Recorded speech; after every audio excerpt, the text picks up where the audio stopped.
feel like the game is loud. Shit. Hold on. I feel like it's a little loud. I feel so... I'm still getting so used... Oh, I guess I should say hi. I still feel so weird about letting my starting soon go so long. Because before, typically, I would honestly do like 2 minutes and then I'd be like, okay, here we are. But it's like the only way to let ads go so that there can be like an hour of no ads. It's just like, I just sit here really awkwardly for like 5 minutes just staring at the screen. I just sit here really awkwardly just looking at the time. Okay, there it is, yeah. Wait, the Discord didn't go off? What the heck? It should automatically go off when I go live. Huh?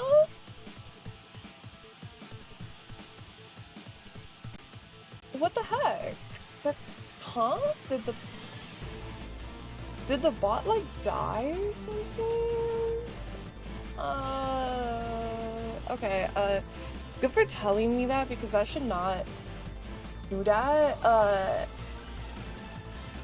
Okay, hold on. I'm gonna ping the Discord because yeah, I don't, well, also nice because I know that the Discord pings are useful. Good to know, good to know.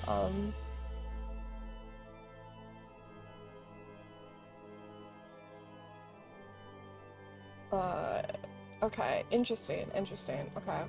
Weird. Oh my god, that's the wrong thing! Wait! Wait, that's not the link to my Twitch, that's not the link to my Twitch! Okay.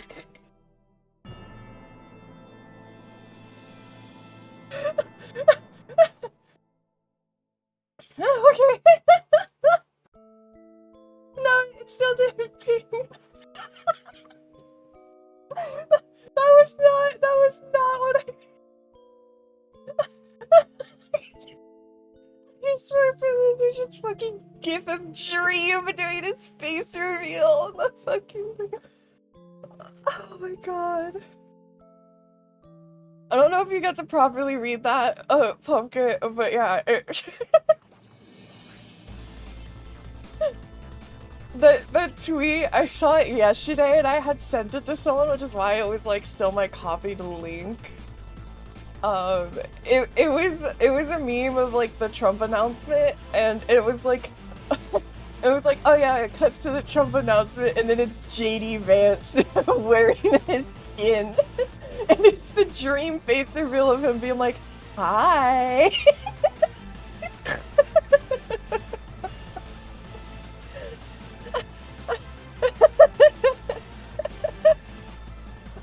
I saw that yesterday and I was fucking dying at it. Cause like, oh my god, that makes me think, it's, I want to hold on, I kind of want to show it, before, we start, just because god, it's one of my favorite videos ever. Hold on. Hold on, maybe hold on, before we start, I gotta find the fucking clip, because it's so funny. It's one of my favorite fucking...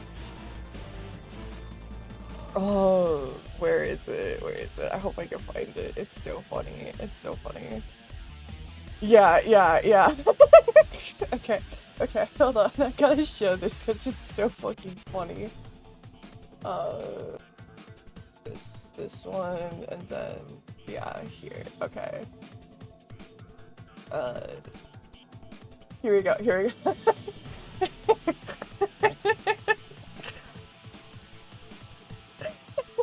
is one of my favorite fucking videos ever. If you've ever, I don't know if you've ever seen this, Pumpkin, but this was in reaction to, hold on, I'll turn the game volume off too so you can hear. This is the reaction to Dream's face reveal that happened. I'm dropping it. Hi.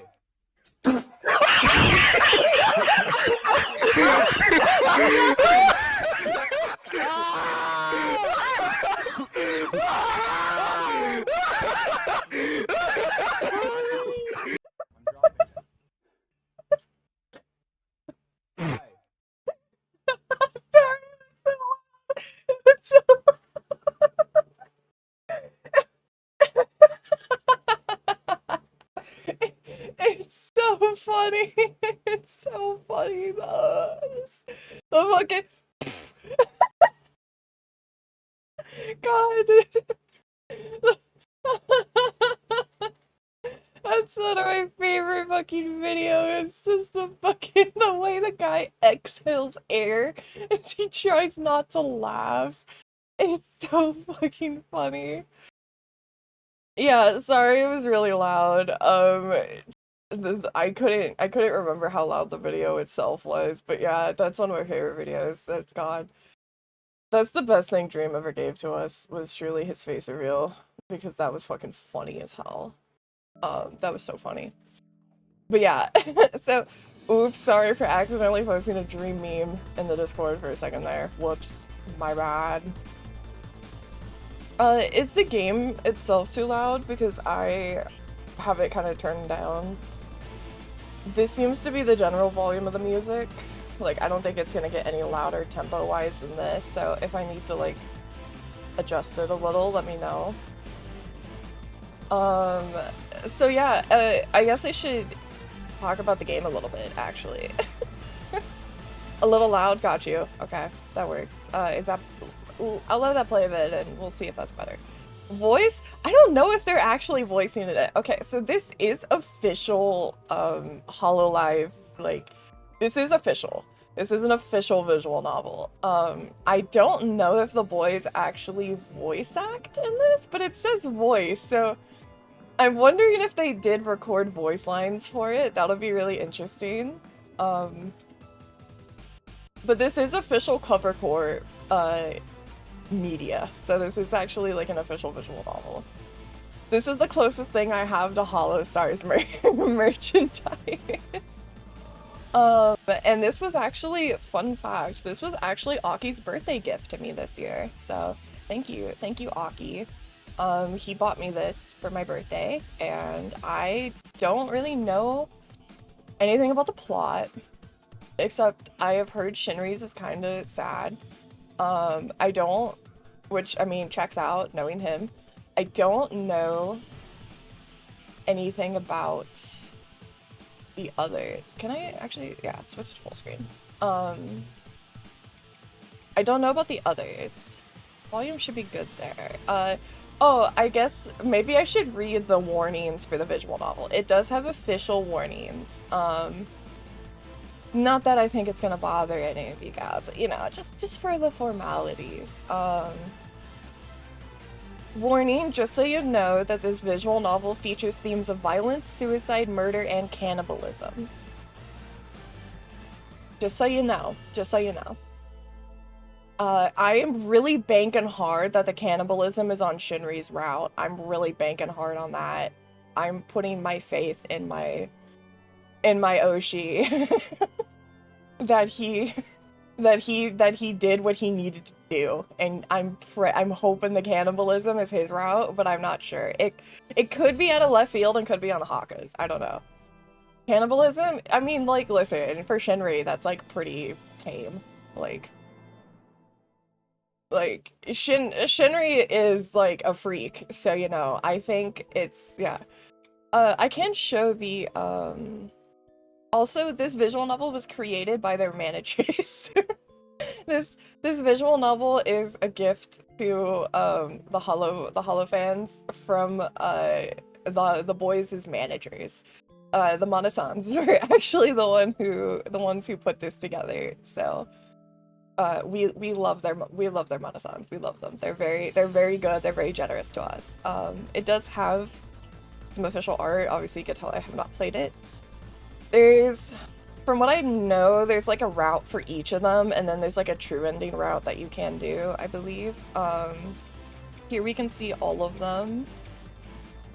This is Shinri's. He is the huntsman, because they're all doppelgangers. Oh my god, yeah. So his is the huntsman, which, god, I love the outfit so much. Bettel is the showman. I just realized he has cutouts in his pants. Of course he does. Bettel is the showman. Haka is the Katasu demon. I mean, to be fair, cutouts in Haka's pants checks out. That's pretty normal for him, to be fair. Axel is the exiled prince of the fire plane, because of course Axel has to have an incredibly long title. Altair is the demon king of the ice plane, because of course they're opposites. And then Leon is the abandoned automation. And he kind of looks like he is Joel's son right now, with the fucking dolly joints, which is very cute. I don't know exactly where I'm going to have to position, so I'm hoping that this is a good spot, but you know, it's a visual novel, you never know.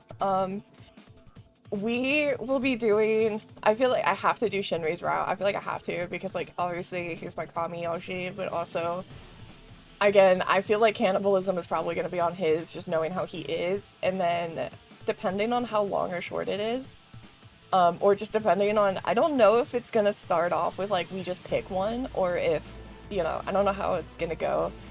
If they cooked with Axel, I'm gonna be tempted because Axel's Axel, and that's, yeah. Okay, but yeah, it is also, yeah, it was made in 2023. So this is just the Tempus boys. Armis did not exist at the time, so they are not present, but hopefully one day maybe we can get a visual novel for our Armis boys. So get Ruse's ass in a fucking visual novel. He would love that. My name is Mina. And I don't think it is a romantic visual. I don't think it's a dating sim. I think it's just a visual novel. I don't think it is a dating sim or anything like that. So, also just throwing that out there too. I am Mina. An empty hall. Or is it more like a cave? You wander through empty space for what feels like an eternity, before happening upon 6 doors. Oh, are we picking right off the bat? You sense different but vaguely familiar presences on the other sides of each. Inhale, exhale. Inhale, exhale, because you guys can't hear me if I actually breathe. Somehow, you know that your journey won't end until you've passed through all of them. Oh, okay, so to get the true ending, we have to do all of them, so if I decide I want to do the true ending, that would be like another stream. I'm probably just gonna do Shinri and then like maybe Axel's today. You may take as long or as little as you'd like, but you still must pick a door. Now then, Mina, which will it be? Word of fate. Ah, the Demon King, the Exiled Prince, the Showman, the Karasa Demon, the Huntsman, the Abandoned Automation. Yeah, we gotta go with Shinwiwi first. We gotta do Shinwiwi first. I feel like I have to. I feel like it's fucked up if I don't. And also, to be fair, maybe it's just because I'm on Corpanion Twitter, so obviously I'm on Corpanion and Axolotl Twitter, so obviously I see most of their stuff. I have heard a lot of praise for Shinri's storyline specifically. Apparently he cooks, so it's also good. Also good for us. I heard that the Manasan cooked. Oh wait, was that? Oh my god, wait, so did he do some voice lines? So, what do you think? That's just about all I have for the seasoning, but I find just a little salt and pepper goes a long way. Best to enjoy it fresh. The mysterious huntsman who found me lost in the forest has gone as far as to spend his day fishing for a meal. He had been so informative and helpful to me until now. He'd let me know that there's no guild called Tempus in this land. He'd even believe me when I said I'm probably from a parallel world. We're sharing what he'd caught now under a blanket of twinkling stars. It's funny how calm I feel even when lost in an unknown place. After taking a bite into the sight of the fish he prepared, I revel in its taste. Perfectly crispy and evenly roasted over our campfire. Okay, so I'm assuming it is, from what I know, very like old school Otome inspired. So I'm guessing it's the concept of, since it's called doppelganger, of, you know, we know them from the previous, and so we're like, yeah, you're Josuiji Shinri, and he's like, who the fuck is that Asian man?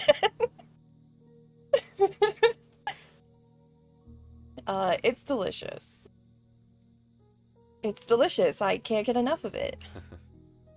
Great to hear. Just make sure you chew it carefully. The bones on that type of fish can catch you off guard. I had no idea. I navigate the fish carefully with my teeth and try not to eat so fast. To be honest, that's good because I have a really bad habit of kind of like inhaling my food, not gonna lie. I'm kind of an eater in that sense. So like that is actually very helpful because knowing me, I would have gone into this, ate a fish, instantly choked on a bone and died, and my story route would have been over in like 5 minutes. I would have got one dinner and then that was it. I'm dead. Surely enough, there are harder pieces here and there, but the flavor of the fish is by far worth the effort. I finished the fish from the skewer with a smile on my face. I have some carrots from town in my saddlebag too. I usually share them with my horse, but you're welcome to have some for yourself. Saddlebag? Over there, make yourself comfortable. The huntsman gestures to his steed. By a knotly old tree, a large dark horse with a mane and tail of smoke watches me from the side. Well, it watches me somehow. Though it has no eyeballs and only empty sockets, it's still acutely aware of its surroundings. I'd been terrified of this horse the first time I'd seen the huntsman galloping in on it. I still don't know what to make of it, if I'm honest. You don't think it'll scare if I approach suddenly? As long as you don't throw your arms up high or something, it's fine. Why don't you try petting his shoulder? Here goes. I can't say I ever pet a demonic-looking horse without eyes before. I make my way over and touch the side of its shoulder. Its coat twitches under my touch, but the horse otherwise doesn't leave its spot. Oh, he looks so cute. The horse makes a snorty sound. You said hi, see? Really? Maybe. Maybe. I echo the huntsman before I sift through the saddlebag hanging off the side of the horse. Surely enough, the carrots he mentioned are wrapped in plastic. The horse's attention is on the new snack. Don't worry. Don't worry, you can ignore him if you want to. He's spoiled and eats plenty. The horse snorts again. The huntsman's mouth seems to be denying the claim and nudges his nose towards the carrots. Though I see the huntsman shaking his head, I'm weak and unable to resist sharing. After finishing off one of the sticks from the bag, I flatten my palm and offer it to the horse to eat. Crunch, crunch. And spoiled yet again. He's kinda cute. Oh, yeah? Just don't let him know. Anyway, shall we roast the rest of these carrots? Good idea. And after letting the huntsman's horse finish, I bring the remaining carrots to his side by the fire. Say, what should I call you anyway? Me? You, I don't think you gave me your name, right? The huntsman is quiet. I carefully roast the carrots over the fire. It's best I don't give you my name, given the circumstances. Let's just say that I'm not so popular with the royals. So, you're an outlaw or something? These lands are corrupt, and I just try to set things straight. Oh my god, he's like the Witcher! Okay, so I think Shinri's like the Witcher, the Witcher, basically. I think that's the vibe. He's the Witcher, except not a weirdo pervert. There you go. So he's more like a vigilante. That's okay, I'll just keep calling you Huntsman then. Works for me. Sorry not to share too many details. It's alright, you can call me Mina. It's not. Did I say something wrong? No, I just found it a little ironic. An acquaintance hinted I may run into someone named Mina the other night. I accidentally skipped through that. Small world, isn't it? Ooh, do I know your acquaintance? What's your acquaintance's name? I'm gonna also go ahead and we're gonna start save scumming, everyone. Do I know your I feel like we should all hang out together is no. What's your acquaintance's name? I feel like that's a little too out. I feel like I feel like one of these two is best. He might not want to give the name, but also I feel like if I ask like, do I know your acquaintance, he'll be like, I don't know, do you? Like I don't know. I don't think that's really a question he can answer. But I just feel like it's a better option, so I'm gonna go with it. Do I maybe know your acquaintance? Possibly. I've had some conversations with him here and there, but we've yet to meet in person. You could call us pen pals. So it's long distance. Hopefully you two get to meet someday. Maybe someday, somehow. The carrots are finished and I sprinkle some salt across them. All done. You want some too? No, that's alright. You take them. Tomorrow will be a long day for you. You should rest up. You don't have to help me get home, you know? I feel bad making you go out of your way. I frown at him from around the carrot I'm eating. And leave you on your own? I can't do that. The fire plane's not too far from here, and that land has been in chaos ever since. To put it simply, the nearest kingdom is too dangerous for a stranger on their own. Don't worry. It's no trouble at all for me to help you return to your own world, so don't worry about it. It'll be okay. We'll figure it out together, I promise. Okay, hold on. I think... Let me turn the voice up to max then, because I think they did record some voice lines. It's just a little hard to hear. So I'm going to turn it up and see if maybe we can hear it. It sounds like they did do some static voice lines, because I think I heard Shinri's laugh for a second there. His smile puts me at ease.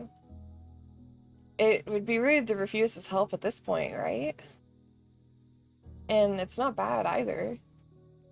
After exploring this world a little on my own, he'd been the only person to hear me out. Let alone be kind to me. Thank you, Huntsman. After taking turns to bathe in the river, we wrap up the night fairly early. I'm more exhausted than I thought.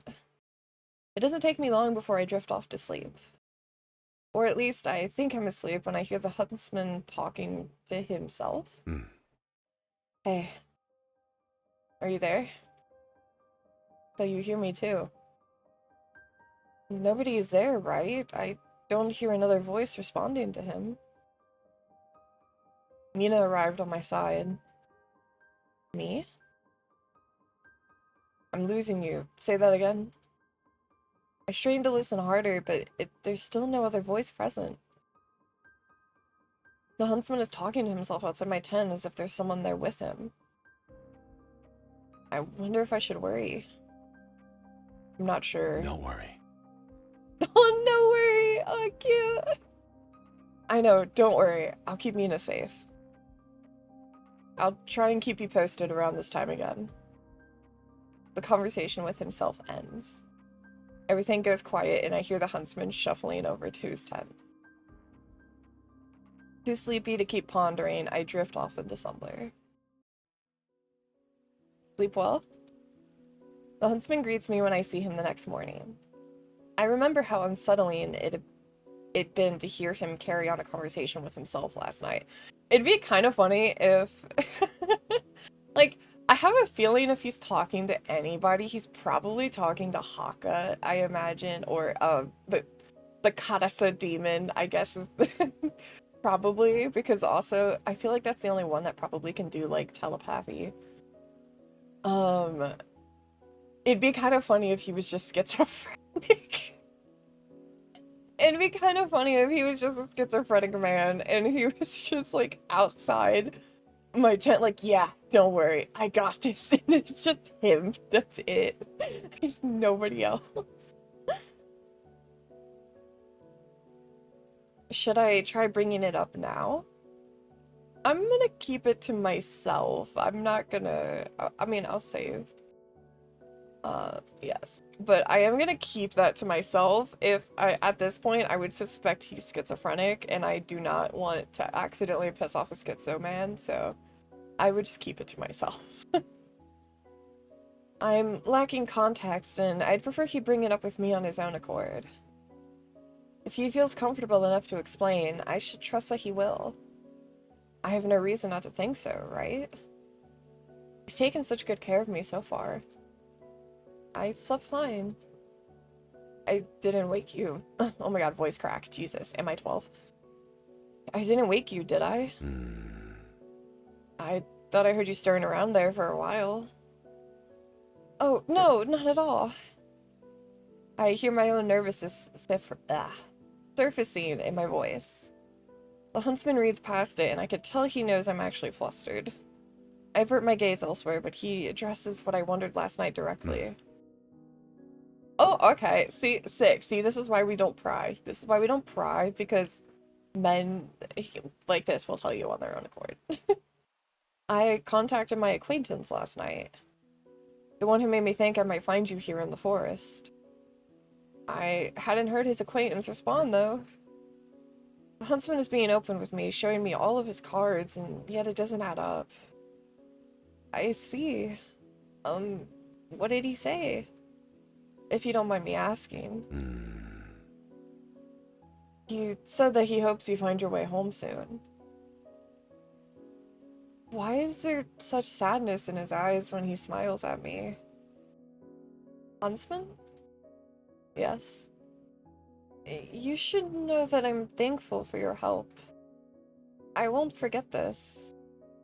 I'll tell everyone that you helped me and how kind of a person you are. You don't need to do that. Maybe not, but I want to.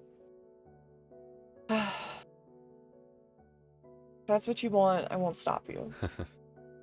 Died stuck on the side, it's not like I even have a choice. You shouldn't say it like that. Who knows, maybe we could find a way to let you over for visits. He's still smiling, but it doesn't reach his eyes. We'll see. The huntsman gazes across the forest. Oh, hello, Swan! Hello, hello! You always manage to pop in when it's visual novel day.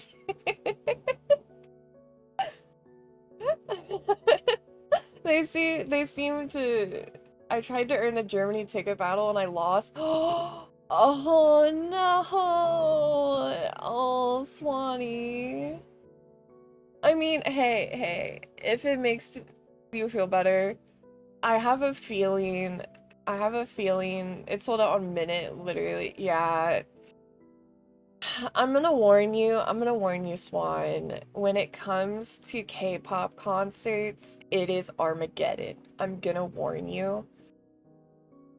I quite literally, I should have got a t-shirt for I survived the TXT ticketing, for like last year.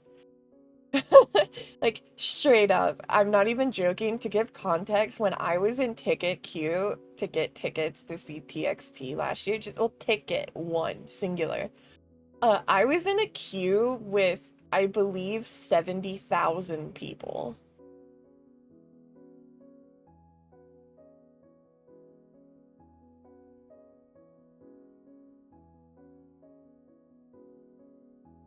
Yeah.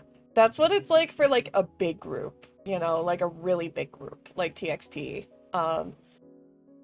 I think truly the saving grace was I went by myself, so I only had to buy one ticket, and most people buy tickets in pairs. So I was able to like just grab like a random singular seat in between like two different pairs because nobody wanted to take like the random singular seat. So I think that was quite literally my saving grace. If I was going with, like, I used to go with my mom, you know? Like, if I wanted to go by myself, like, with someone else, then, like, I would have been fucked because they get bought out so quick by the bots. Grand total of 5 people on Twitter announced they got tickets. I'm pretty sure it was botted. Most K-pop concerts are. Most K-pop concerts, the scalpers get in. It's a really bad problem. The scalpers will get in and then they're gonna resell. They're gonna resell them for way higher typically. I saw TXT twice. The first time I saw TXT, I had to buy a resale ticket, which was unfortunate because you guys are gonna like, you guys are gonna be like, holy shit. I had a job at the time. I had a job at the time. Okay. I was a community college girly with a job at the time, and I had fully paid for my semester, so I just had income. I had to buy $800 for 2 tickets because I had to get them resale.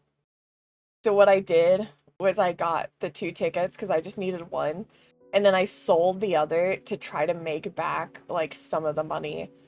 So I resold it to another girly who gave me like $500 for the ticket. And I resold it to make some of the money, and it wasn't even a good ticket. It wasn't even a good ticket. And to be fair, she offered, and like I was poor, so I was like, "Yup, take it." Um that was the only time in my life I could ever do that, because that was the only time I had that kind of money, just since I didn't have any real responsibilities to pay for at the time. Because that was my favorite group.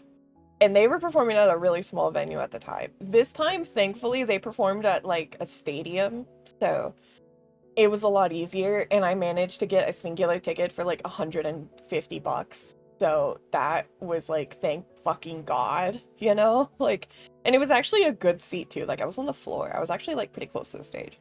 But yeah, it was fucking hell, because scalpers are such a problem. They're such a problem in K-pop.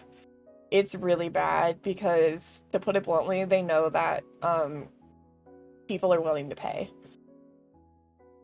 I can't even like make fun of it because fuck, I was willing to pay. Because I was like, I need to see them, you know. Yeah, crashing is also very common. Being stuck in a queue for basically ever is basically super common. It's always sucks. The concert ticket day is the worst. I will recommend, pro tip.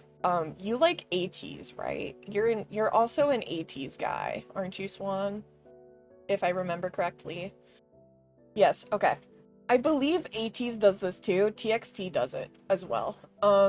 They typically also, and XLove might eventually, some K-pop groups will have like yearly membership things. And they have like yearly membership things that you can subscribe to for like $20, and it's like for a year, and you get like exclusive stuff. One of the things that usually you get from it is you get the chance, you get a ability to get a code to get into like a pre-sale for a concert, which can get you into a concert ticket sale like 24 hours early. That's what I had to do. That's what I did the first time.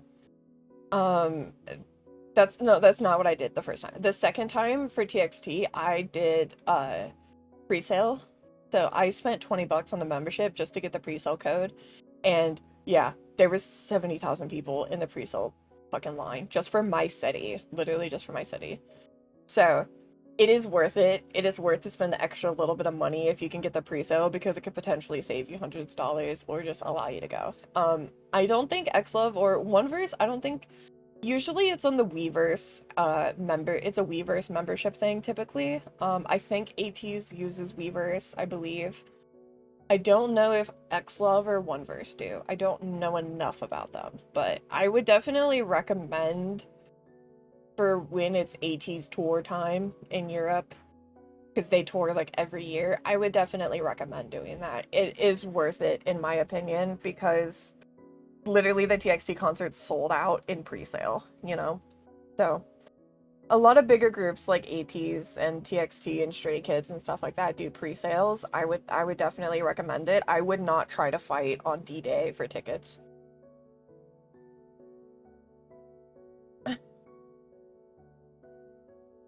Oh, that's so cute though. I'm so glad. I'm so happy for them. Hell yeah. They deserve it. They're such good boys. They deserve it. But yeah, I would definitely recommend that, Swan. That's what I would recommend for you. I wouldn't worry too much. I mean, it's gonna, if you can snag a resale ticket that's not super expensive, like, go for it. I would try. If it's super expensive, if it's really expensive, I wouldn't, just because X-Love are still so new and they're all so young. Like, it's gonna be so long before they gotta go to the military. They're gonna tour I wouldn't be surprised if they do another Europe tour like next year, you know. I wouldn't be surprised, especially if it did sell out. Like, the company is gonna be like, okay, we need to tour more in Europe. Also, Europe in general is just like has a really strong Nuga market. Um, the Nuga market in Europe is very dedicated. Europe has always been kind of like a bastion for Nuga groups, which, if you don't know, like Nuga group is a group from like a small company, so they don't have like big funding. They're like a small company group and typically like a not very well-known group. Um, Europe has always been kind of a bastion for those groups, to be honest. So I have a feeling that they'll probably tour a lot. So if resale tickets are super expensive, I personally would wait till like next year because I think they're gonna come back pretty soon. But it's unfortunate. Yeah, 450 seats. At least hopefully now they know pick a bigger fucking venue. Pick a way bigger venue. But anyways, yeah, I'm so glad to see you. So unfortunate about that Swan, but don't worry, you'll be able to see them again. And also, like, hell, you know, Pink, you've been like, haven't you been like straight up like almost acknowledged before? Like, you'll be fine. You got this. You got this. You got this, bro. We should have breakfast soon, Mina. It'll be okay.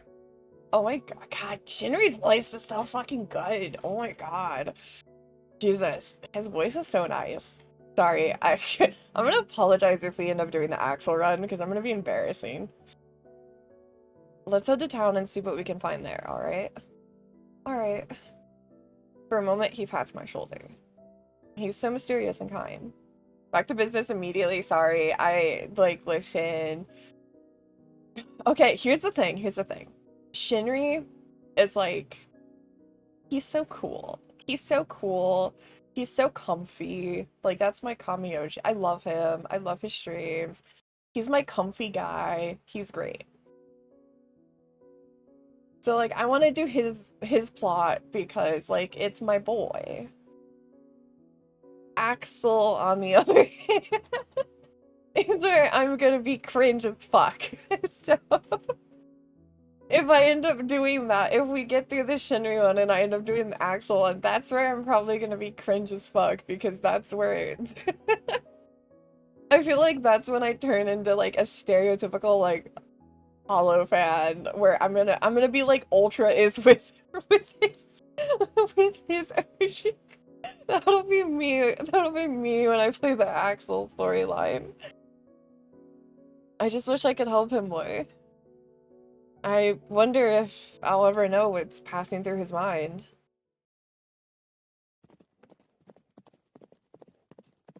Oh, I'll turn the sounds up more. I didn't realize how soft they would be. There we go.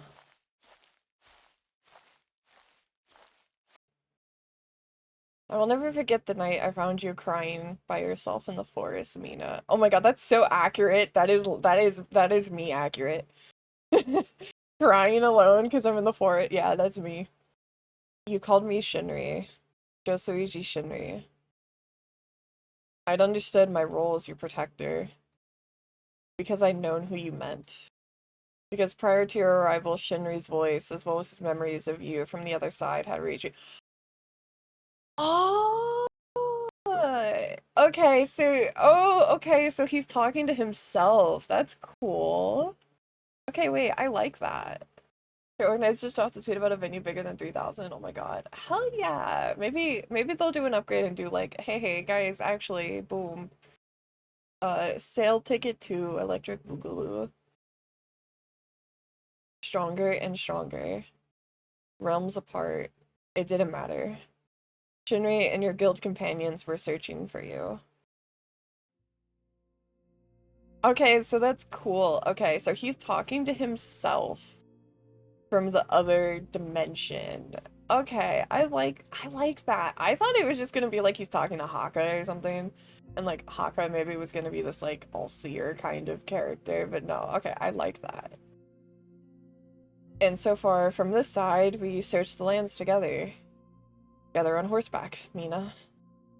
Day by day, we traveled just about all of this Elysium in hopes of finding you a way home. But we'd failed. We spoke to mercenaries, to peasants, and to nobility. But none of them had ever heard of another Elysium. Maybe they hadn't, but I had. Because for reasons I hadn't told you, I'd been wanted by many kingdoms for a long time. I wonder, have you heard of something called doppelganger? Too afraid to ask you. Because if I do, and if the text I'd stolen from a certain king turned out to be true, it means that in order to leave this place, you'd have to. Oh my god, of course his plot is so gonna be angsty. God, Shinri. Thank you for today. Let's take a break. I'll say let's take a break. Let's take a break. It's been another long day, hasn't it? We shouldn't push ourselves too hard. Maybe we can take it easy tomorrow. I can't be more tired than you must be by now, Mina. How many days have we searched and come up with nothing? I can only imagine how helpless you must feel stuck in a foreign land like this. And yet, you're putting on a strong front. That must be something you learned from your world. From the other me and your guildmates. Don't worry. No need for that. It'll be okay. I promise I'd help you find your way back, and I'm a man of my word. My words put you at ease. I watch as you huddle closer to our campfire to adjust the blanket over your shoulders. The two of us seem to have developed a routine by now. Just you and me here, with no one other than ourselves. Some people go their whole lives without knowing this kind of simple happiness. I thought I would be one. How long has it been since you arrived? Because I'd come to enjoy your presence so much I'd lost track of time and stopped counting. Maybe it's been a couple of weeks by now. Might have been longer.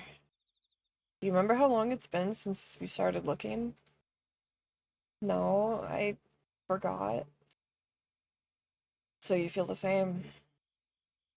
I guess I stopped paying attention. I'll get back eventually. And this isn't terrible. You've been a good friend to me. I realize that no one said that to me before. Can't recall a time anyone had ever referred to me as their friend. I pulled the brim of my hat. Forgot to keep count too. I suppose it can't be helped. Right? Anyway, you take your turn bathing first tonight. I need to make preparations for tomorrow. Oh, yeah? Tomorrow? A few days ago, when I asked you about your birthday, you couldn't tell me. Ah, that.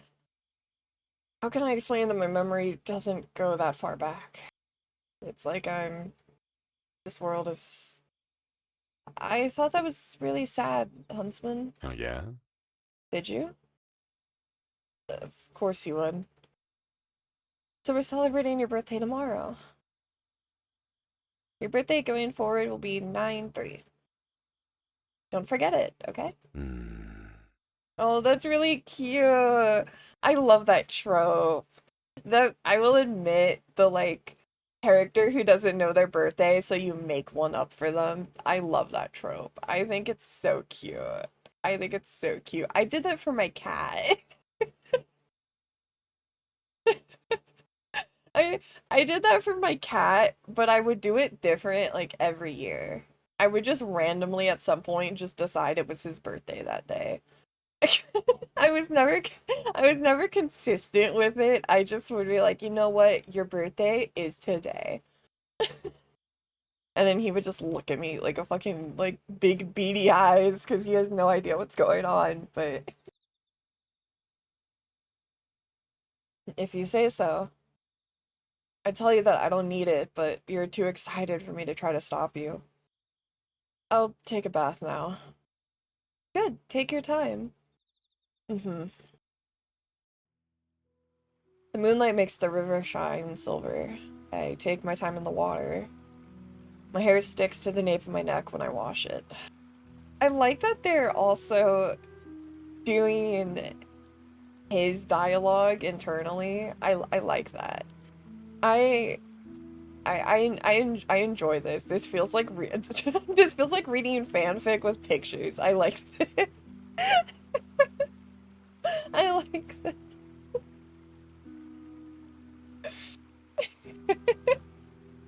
Then I think about how you called me your friend. You got as far as to make up a birthday for me too. What if we were happy like this, Mina? If you didn't want to go back anymore. No. I can't think like that. It's not right for you to stay here. I can't believe the thoughts are even surfacing in my mind right now. I close my eyes to try to escape them, and when I do, I see a memory. One of his memories. Oh? Oh my god, wait, is this the guild hall? Oh my god, wait, I'm gonna nerd out. For those who don't know, the whole shtick with the holostars is that they're like guild. They're all a part of the same guild. At least the original 6 are a part of the same guild, and then the new 4, the Armis boys, they're like a part of their own like side guild. So they all have like their different roles, like Shinri and also with the original 6, the concept is like they come from different places and they're like this mishmash guild of random dudes. So that's why they have like a guild hall and they keep talking about the guild. It's morning. Shinri is happy and sharing a pot of coffee with you and your friends. Someone with 2 different colored eyes. Oh my god. Spills some on himself and his pet jingles loudly as it flees the splash. Bettle. Yep, Bettle spilling coffee on himself. A man with blonde hair is arm wrestling with a smaller man in a ponytail.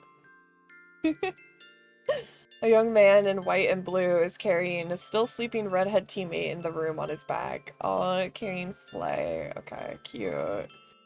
I'm assuming that's Axel and Haka who are wrestling. Did he just not want to wake up? Seems like it. Let's give him 30 minutes. Oh, that's so cute. Altair would have to carry Flayon around. That is accurate. Even though Flayon is the strongest of them all, funny enough, besides Shinri, I feel that it's still very accurate to how they are. I see things for what they are. Life together with me in this miserable parallel world could never compare to something like the life you had before. So I'll send you home.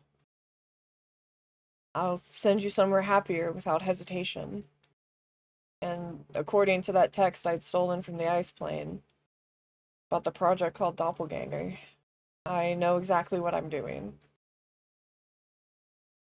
I have to help you finish this route we're trapped in. Oh, it's like also like self-aware. Today is the huntsman's birthday. Since he told me he couldn't remember his real run, I thought it might be fun to try celebrating today. He doesn't know, but I managed to prepare a gift. I'm excited to give it to him. If only I could actually find him. Not in his tent. Weird. Huntsman, are you here? Aside from me, our camp is empty. His horse is gone. I have a sinking feeling in my stomach. Ooh, okay. Big choice, big choice. Search deeper into the forest, leave to search for town. Huh. I'm gonna say forest. I'm gonna say search deeper into the forest. I searched deeper parts of the forest for him, but there's no sign of him anywhere. Huntsman? I call for him again, and I'm still not met by any response.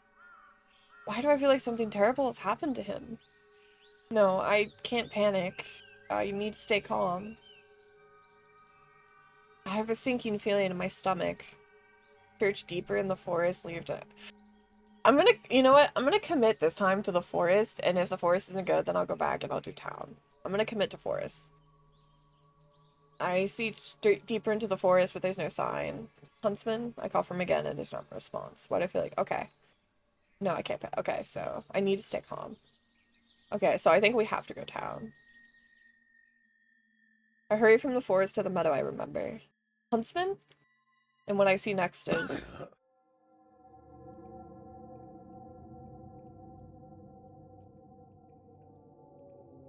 Oh! God, he looks so pretty.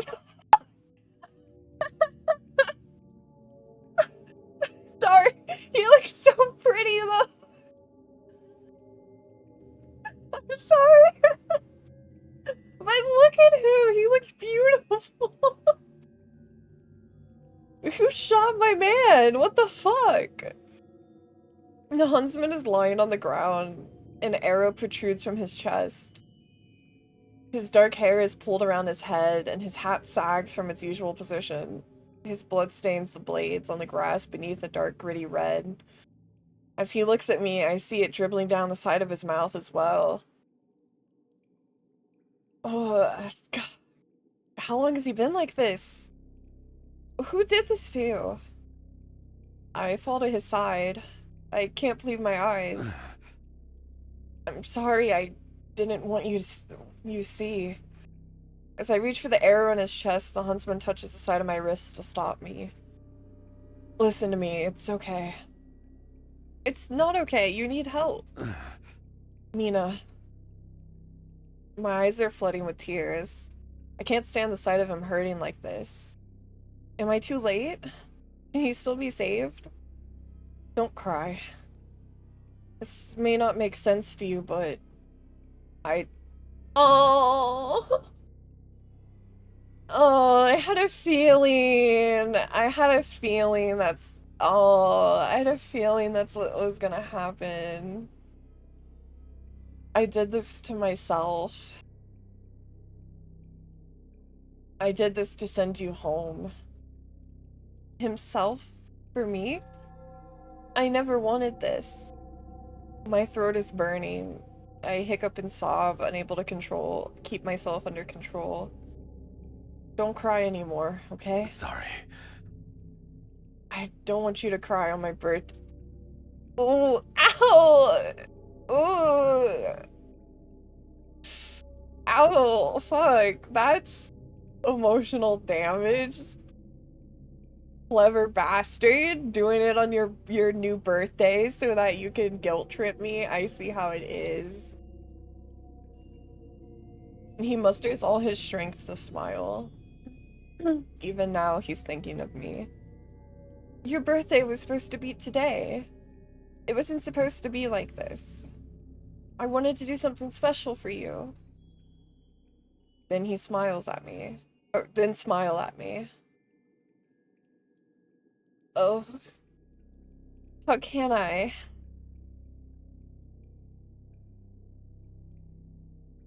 If you can't now, then smile at him, the other me, on the other side. Oh my god! Jesus Christ, Shinri. Dude, oh my god, bro's like, dude, oh, that's fucking sad, like, imagine the other me that gets to be with you, okay, Jesus. Because this won't be the last time I see you. I see you through him. Do you understand? I see the shine disappearing from his eyes. His death seems so long and so painful. Trust me, alright? This has to happen. Believe him. I must believe in what he says. I inhale shakily and nod. I believe you, I trust you. He lays his head back on the grass, and even that movement seems excruciating for him.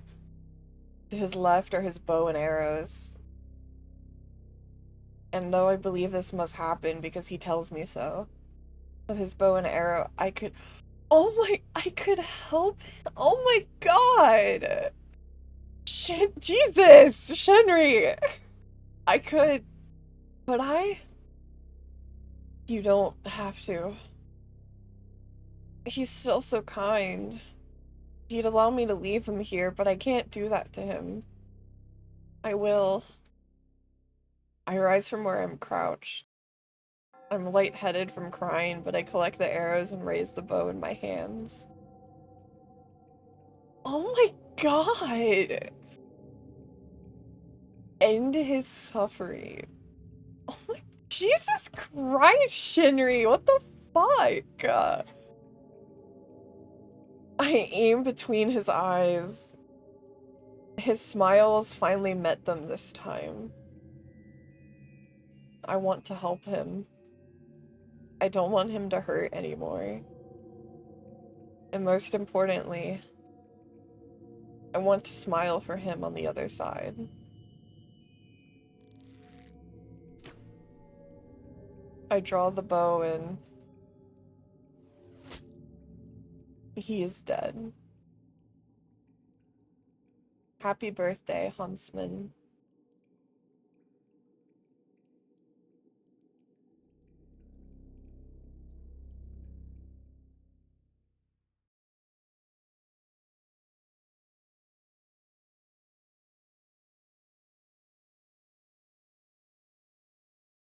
You've acquired one key.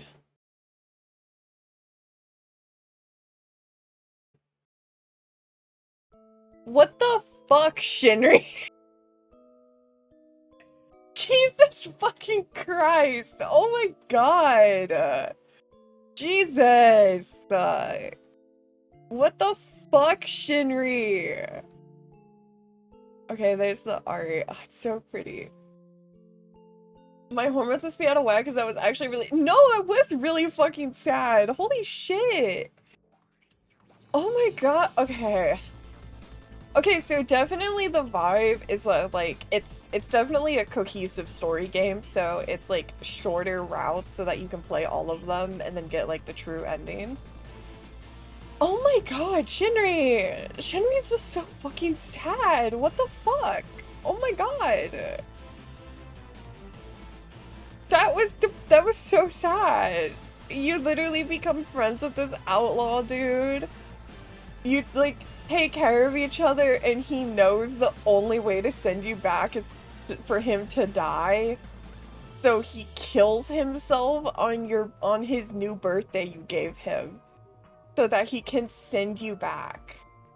Because he wants you to be happy and be, oh my god. Shinri. Oh my god, that's so sad. You know what? I should have guessed it because Shinri has a fucking self-sacrifice fetish. I should have guessed it. I should have guessed that this was what his was gonna be, god damn it. I should have known. I should have known that this... Oh my god. I'm looking at all the county terms and slang when we picked up on the Japanese store. Yeah, real vibes shift.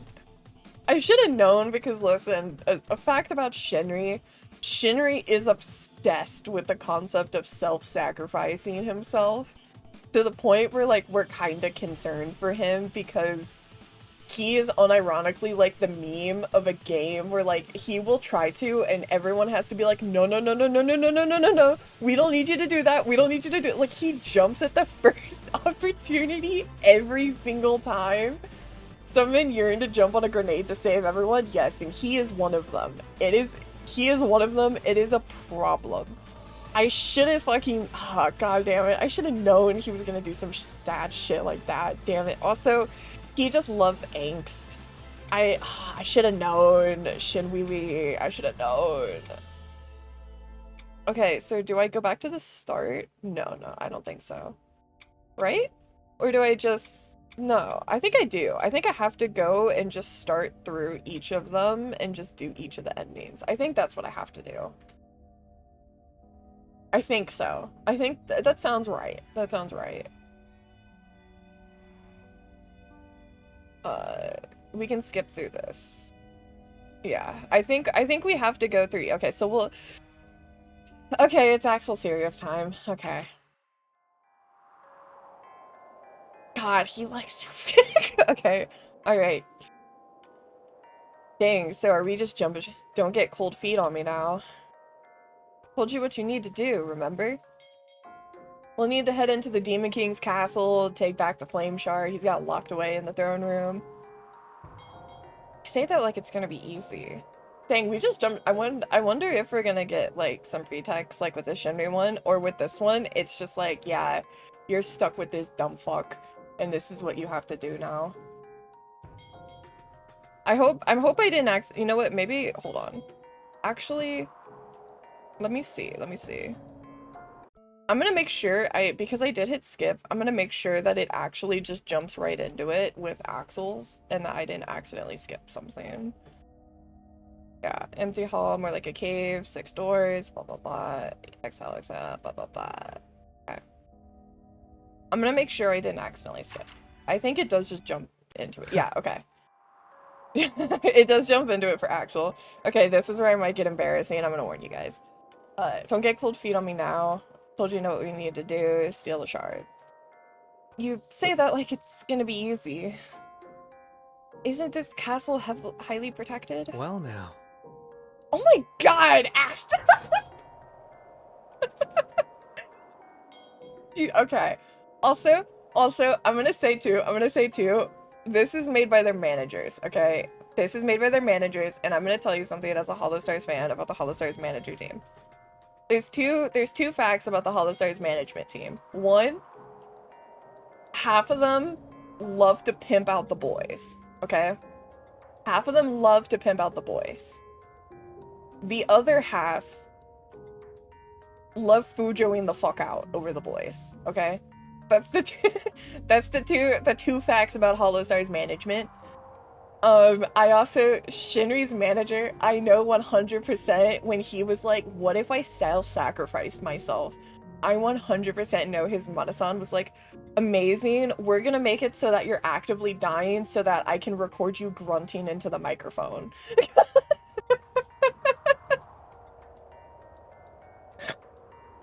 I know 100% Shinri's manager was like, this is perfect because I can make you moan into the microphone and we can use it as your injured sound. because I know half of their managers are fucking gooners. And the holostars management team in general take every single opportunity they can to make Shinri moan or grunt into the microphone. They do not miss out on an opportunity. He has done it so many times that it's like, okay. It feels like the writer's barely disguised fetish. They're like, alright, come on, deep voice man, act like you're in pain. And he's like, yeah, yes, manager. Yes, Mana-san, I will. I'm more than capable of handling his whole army by myself. Oh my... Okay, not to mention my elemental advantage. Oh, okay, so we're breaking into Altair's place, because fire and then Altair's ice, okay. Oh my god. I'm gonna be such a problem if cause Axel also, I can 100% tell Axel's doing the Atome boy voice. I already can tell from that one voice line I heard him do. He's doing the fucking Atome boy voice, and I hate him. I hate him so much. I hate him so much for this. The exiled prince dismisses my concern with a flippant lift of his shoulders. After being attacked in a land called the Fire Plane by a horde of other devils, he eventually come to my rescue. Okay, here we go. We're getting the backstory. It's been days now since I passed through that door in the abyss. I'd immediately noticed his striking visual similarity to Axel Sirius, the guild's gladiator, but when I asked him about it, he just laughed at me. Yeah, that checks out. To be honest, if I saw a suspiciously Axel-shaped person and I was like, hey, is that Axel? And they laughed at me, that would kind of just be further confirmation in my mind. With a heap of devil bodies laying unconscious at his feet, he'd offered to help me get home at the cost for a favor. The exiled prince is laid back, relaxed, and unsettlingly cunning. He's the type of person who seems open, but actually keeps many secrets. But I still owe him my life. And besides, it's not like I have any other options. Right now we're in the Ice Plane, a rival kingdom that's ruled by someone called the Demon King. The exiled prince told me that he has a bone to pick with him. Yep, he has plenty of those. Things are getting boring as all hell for us. Things are getting boring for all of us around here. His commentary snaps me from my thoughts. You mean for the people? I mean for everyone in the kingdom, even the people who live here on the Ice Plane. What's a little chaos? Everyone loves some excitement. If you ask me, even the Demon King would be happy for a challenge. It gives him the opportunity to bare his fangs in play. So, what do you say? I hesitate to respond. I owe this man my life, but I still don't feel the best about being here. It's impossible to feel comfortable getting caught up in some other world's conflicts without any context. The exiled prince recognizes it for what it is. You know? This is the only way to get you back to my world, to the world you came from, Mina. And I suppose you're good-looking enough to keep around my castle, but weren't you worried about getting back to the Tempest people you mentioned? Oh my god. Not him hitting us with the, like, listen, like, you're pretty hot. You could be, like, a concubine or something, but, like, don't you want to, like, get the fuck back? Like, oh my... So serious. If you humor me, I'll handle the scary parts. All I really need from you is for you to take the flame shard from where the king has it placed. Axel, serious, god damn it. What does the shard look like? Why me? What do you need? Or why do you need it? I'm gonna say why do you need it? Because I want to know more about it. What is it? Why do you need it? Does it do something special? Well now. It returns full power and life to the fire plane. You probably noticed that the devils who attacked you when you first got here were incapable of speech or understanding. I do remember that. The devils were humanoid, but hadn't responded or listened to me. They'd been intent on swarming and attacking. You know? As long as the flame shard is missing from our kingdom, the devils are doomed to live like that. Without thought, incapable of understanding their surroundings. But you weren't affected. How am I not surprised you're so skeptical? It doesn't affect me because I'm a royal. The flame shard is an artifact of my bloodline. That makes some sense. Definitely not as much sense as I'd like it to. So, after you return power and life to the fire plane, you'll be able to return me to my homeworld? Yeah? Not the fucking yeah? God damn it, Axel. Right, because then me and my devils will return to our usual kingdom. Yeah, oh my god. Give me a second. Right, because then me and my devils will return to our usual magical potential. Devils tear through realms all the time. It's a piece of cake for us. All I really need from you is to take the flame shard from where the king has placed it. Okay, so it looks like we get to ask all of these, which is nice. Why me? Wait a second. If you're so strong, why do you need me to help you? Can't you just go in and take everyone out and then take the shard back yourself? Huh? If it were so simple, why would I use you? How do I put this? Whatever. The truth is, the flame shard's been cursed by the Demon King. Oh my god, he's got some blush, cute. Curse? So he wants me to curse myself then? No way. Well now. Hold on there. Before you say anything, you're wrong. The curse is only effect on the residents of this world, and since you're not, can you really be sure? I doubt you have a way of knowing firsthand. If visitors from other worlds came in all the time, your kingdom would still be the strongest in the land. Right? I'm only assuming from what he's told me so far. You're a good listener. It frustrates me that he doesn't seem even a little rattled by what I've said. You know? But if you want the only answer I have for you, it's because everything that happened is part of a prophecy. You being here was prophesied hundreds of years ago, and the Fire Plane was still the strongest kingdom in Elysium. The prophecy foretold that there'd be a time where the Ice Plane would overtake our land, in which the Flame Shard would be returned to us by a mysterious visitor not belonging to this world. It's a cool story, isn't it? I wonder if he's bullshitting us. Not to mention, the fate of the kingdom seems to revolve around you. You know? If you ask me, you should be flattered. You're the answer to saving this land from the Ice Plane's corruption. Surely you must feel even a little important after hearing all that. Oh, I wonder if he's bullshitting us and there's like not a prophecy and he's just making some bullshit off the top of his head to convince us to like agree to do this, because that is very Axel to do. What does the shard look like? Okay, well, what does the shard look like? It's huge, bright red rock. You know? You know? Not too different from the kinds you see in museums. And maybe about the size of a human brain? That's a very specific comparison. You can hold it in your hands like this. The Exile Prince makes a cradling gesture with his hands as if it'll help me visualize. It's a little weird, and he looks like he's holding an invisible baby or something. Okay, seems simple enough. Anyway, let's not beat around the bush.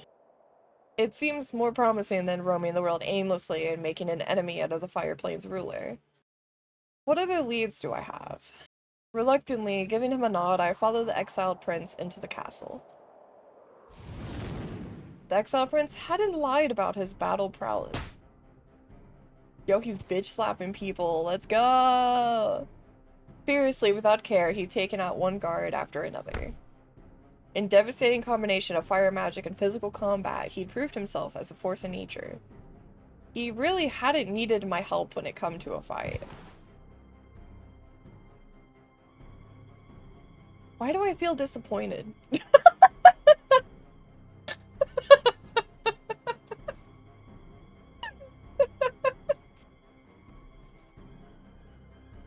Maybe deep down I wanted to help work. I know.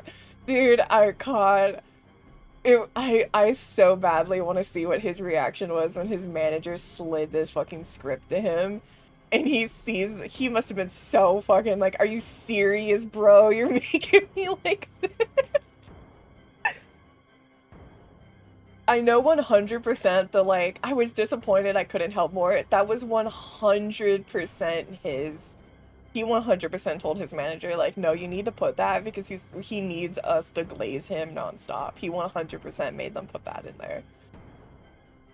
Or had I wanted to swing my fist too? Oh, nice. Exciting, see? Well now. This way, we're almost there. Ooh, this CG's so pretty. The background, I like it. With the exiled prince wiping out the entire castle in the Demon King's absence, there's no one left to interfere. The flame shard is now in plain sight behind the throne, protected by the sigils that float around it. Is it true that only I can touch it and walk away unscathed? If so, I'm only moments away from securing my way home. I turn and look at the exiled prince as he approaches behind me, smirking and wiping blood from his knuckles. Well now. I'd expected a bit more fun than that, but I suppose it's always been the king himself who put up the most fight. My eyes are drawn back to the flame shard. Even without the prince egging me on, something inside me urges me to take it from its place. A milkaholic to recover? Hell yeah, Swan. Maybe it really had been fate for me to take it. Try to make him. Ooh, okay. Cute. I'm gonna take it. I'll do it. Oh, I got an achievement specifically for taking it. It takes me a moment to swallow my fear, but I trust my intuition. I anticipate the worst. I wince and anticipate that I'll be burned, but to my surprise, my fingertips slip through the sigils. I clasp the flame shard in my hands. Though I'm not looking at him, I can feel the exiled prince's excitement bubble up behind me. See now? That wasn't so bad. I withdraw the shard and pull it to my chest. In the very same moment, the icy castle seems to thaw all around us. Oh, nice. Ah, that's our cue. We should be getting back to the fire plane. This stream fixed my month-long Steam not opening problem. Hell yeah! What's happening? No time for that, let's go. The floor begins to shake beneath our feet and I stumble. Right? Whatever's going on is dangerous. And a little exciting. What's this feeling? As the prince and I make our escape from the ice plane castle, I feel the warmth of the flame shards spread as if it's flushing through my veins. As if the ice plane's impending demise is... As if the shaking of its very foundation is a little fun to see. Beautiful, isn't it? Yeah, actually. Yeah, it is. I don't understand why I think so. We reached the fire plane. Back in the safety of the prince's castle, time finally seems to catch up to us. After taking the flame shard back to the place hidden deep in the dungeons, the exiled prince returns to my side with a big smile on his face. Oh, nice. Home sweet home. And with that, everything is almost back in order. That kingdom's starting to crumble, is that right? I need to confirm. Something like that. More importantly than that, it's reverting to its original state. It was part of the fire plane before the Demon King took over. Just have to wait now, see what the Demon King does. What was it like before? Can I really become the fire plane? What was it like before? I can't help but be curious. I want to know more about why he's so set on getting back at the Demon King. It was a lot more fun compared to what it's like now. My old man was the last king in the fire plane before the Demon King offed him. His father was murdered? I can see why he'd hold a grudge. I'm really sorry to hear that. Huh? Huh? Oh, right. Humans think that sort of thing is sad. He raised you, didn't he? Nothing like that. To be honest, I was kind of happy when he died.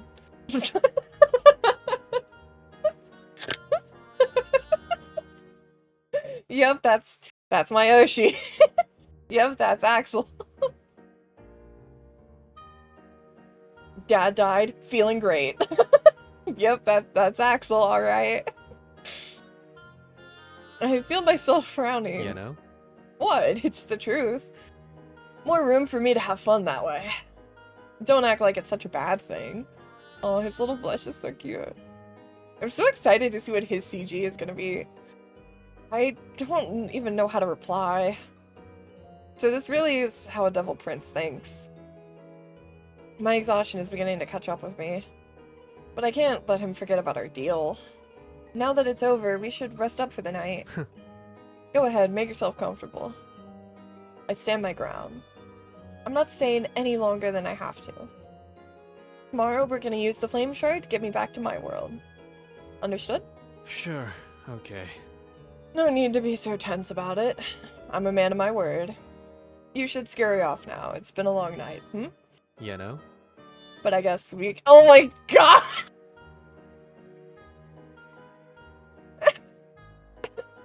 But I guess we could make it even longer if you're stubborn and want to. How do you feel about sharing with others? Oh my... God damn it, Of course he does this. What? Sharing with others? You? What? No, don't make it weird. I'm going to bed. I can't believe this. Do it yourself. Good night, Mina. Ah, god damn it. Of course Axel is the one that tries to fuck. Of course. I should have known, that whore. God damn it. I should have known. Don't let the Australian off his leash. And with that, I make a hasty exit. After winding down, when I lay in bed, I kept thinking about the ice plane. What happens to it from here? Should I have helped? To be honest, this is kind of cool because I feel like it's gonna make an interesting context for doing Altairs eventually, since he's like the Ice Prince. Whatever. What happens in this world is none of my business because I'm not a part of it. I just need to get back to the guild. Well now. And now that Mina's out of my hair, the flame shard is all mine. Too easy. Time to take it all back. I'm up bright and early that morning. I searched the castle premises for the exiled prince, but I can't find him anywhere. Check outside the castle for him. I'm gonna check outside first. There's a chance he's outside somewhere. I'm wasting no time and make my way out. Ooh, cute. But he isn't here. What am I supposed to do? Check on the flame shard. I wonder if there's... It's interesting that it's like the flame place, but there's a lot of water. I wonder if that's related to Altair and the ice stuff. I wonder if they like kind of took over each other's kingdoms, so to speak, and like this was all ice and he like melted the fuck out of it. I wonder if that's the vibe. My gut tells me I should check on the flame shard. After descending down to the dungeons where I remember he placed the shard. Wait, where'd it go? It's gone. Was it stolen or did he take it somewhere else? The former makes the most sense.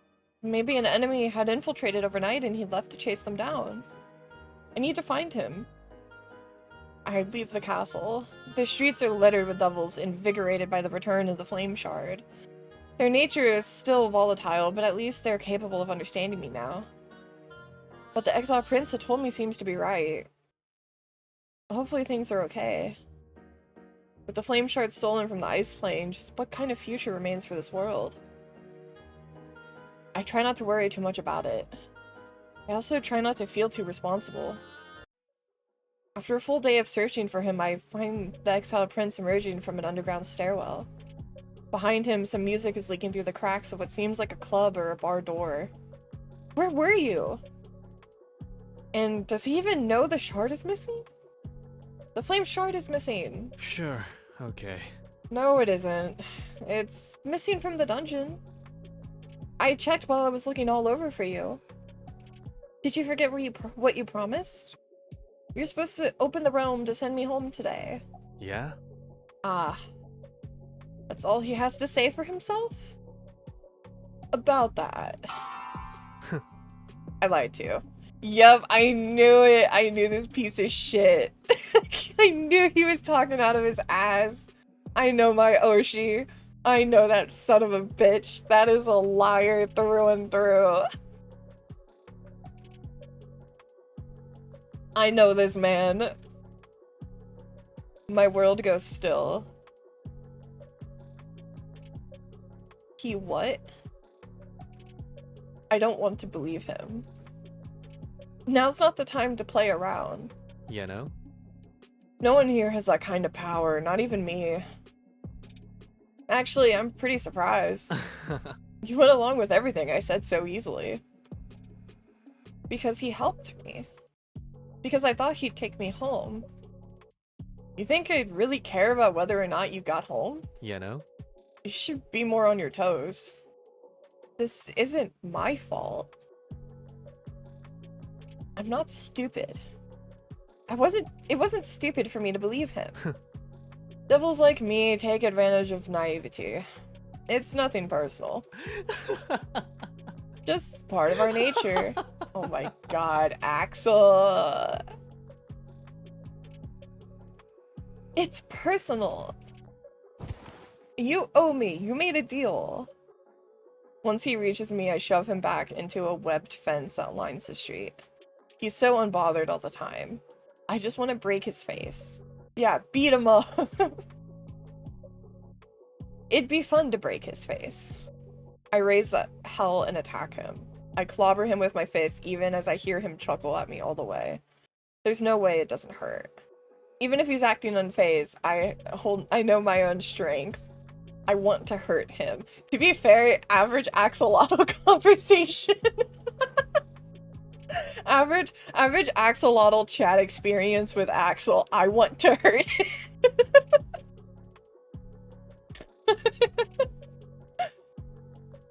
I want him to pay for deceiving me.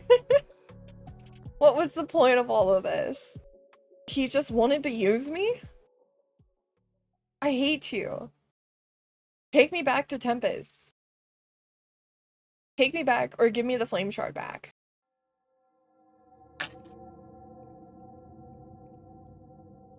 Oh my god. He's bricked the fuck. Axe. Oh my god. Jesus Christ. As I throw my arm. Axe. Oh my god. As I throw my arm at him, he catches my wrist and pulls it to his chest. God, this fucking. Oh my god.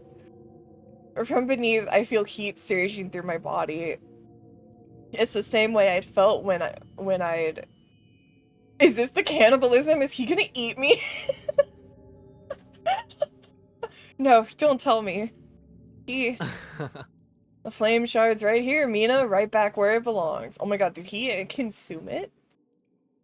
He squeezes me gently. The warmth of the flame shard pulses with the rhythm of his heartbeat. Oh my god, he did. So he has one.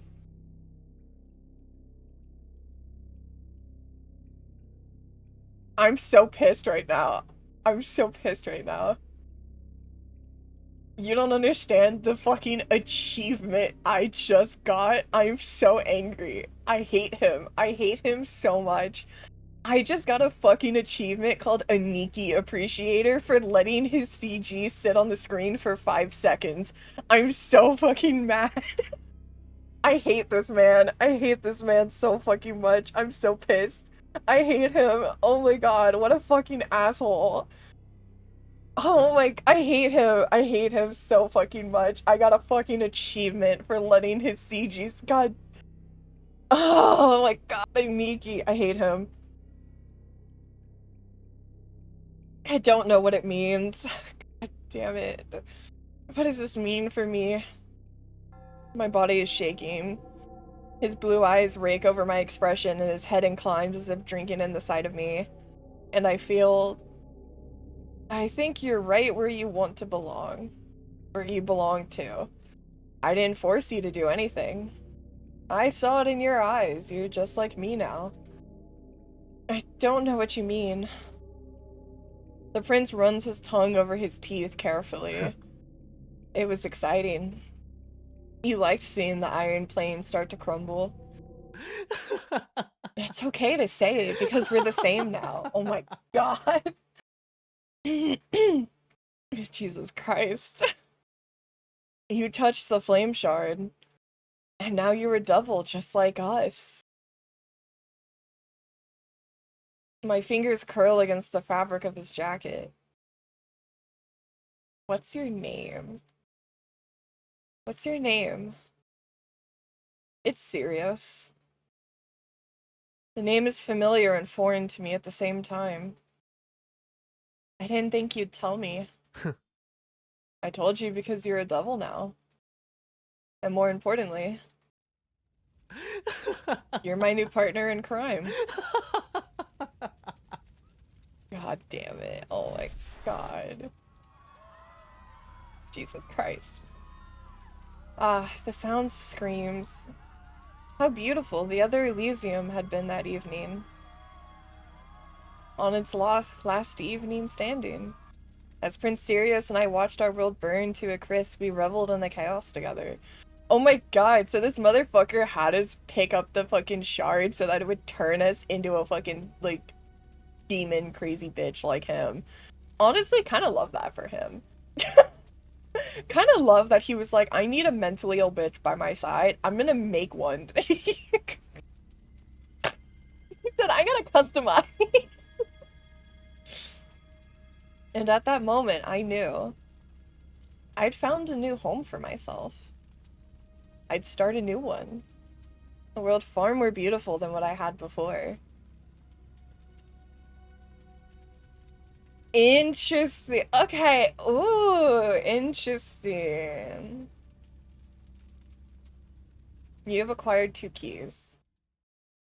Okay, so yeah, Shinri, because Shinri is like just, you know, the best and he's amazing and perfect and wonderful. You know, he sent us back because he's a good man. He's a good man with a good heart.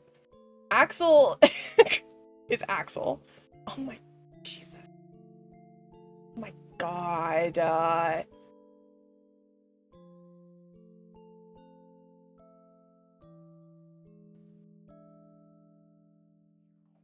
Okay. Okay. Alright. Okay. God damn it. I feel like Ultra, man. I feel like Ultra. This is fucked up. This is fucked up. I feel like I'm fucking old. I feel like I'm Ultra right now, man. This is embarrassing. Damn it. I'm supposed to be better than this. I'm supposed to be better. Honestly, since the routes are so short, because it's like a cohesive story, I might try to go through the others because they're short enough and see if we can get the true ending. It's only an hour and a half. And also, I will be able to get through the others quicker because don't get me wrong, I love all of Hollow Men. I love them all. But like, Axel and Shinri are my main ones, so like it's gonna take me longer to read that, you know? We could do Altair, because Altair will be interesting to see after the Axel. And then we got Betty, and then Haka, and then Fleon. Yeah, we can go through the others, just to see if we could get the true ending. We all have that one character. Listen, okay. I don't know, man. He is just such a fucking asshole. Listen, okay, I always say, and I talk about it with Aki because I feel like everybody has that one VTuber that no matter what, it feels like every design and model they have just fucking cooks. Like, every single one they have is just perfect and awesome and amazing, and you're like, holy shit, this looks so good. Like, I feel like everyone has that one person that just always makes models that just do it for you. And Axel is mine in that sense that like all of his models are just so good. And something about his design, I don't know even exactly like what it is per se about it that just like really does it for me. Especially, oh my god, especially his new one, his new, dude, well, I guess technically not his newest, but this visual novel came out a bit after the second lineup because so fun fact, Axel and Altair were the original, holostars English guys. They were the first branch, they were the founders of holostars English. And then Betel, Shinri, Fleon, and Haka, they were the second branch. They were the second generation. So they are the OGs. So Axel also has just like a bit more models than the others because he debuted like I think like 6 months to a year before Shinri and all them. But him and Axel are the original of the English line. Obviously, the Japanese Holostars line has been around for a lot longer, but he is the founder, one of the founders of the English, which is really funny because a lot of people forget that. And you know, kind of think that, like, because he's so lax and, like, to put it bluntly, like, such a fucking like, it's kind of, like, it's gonna be so funny.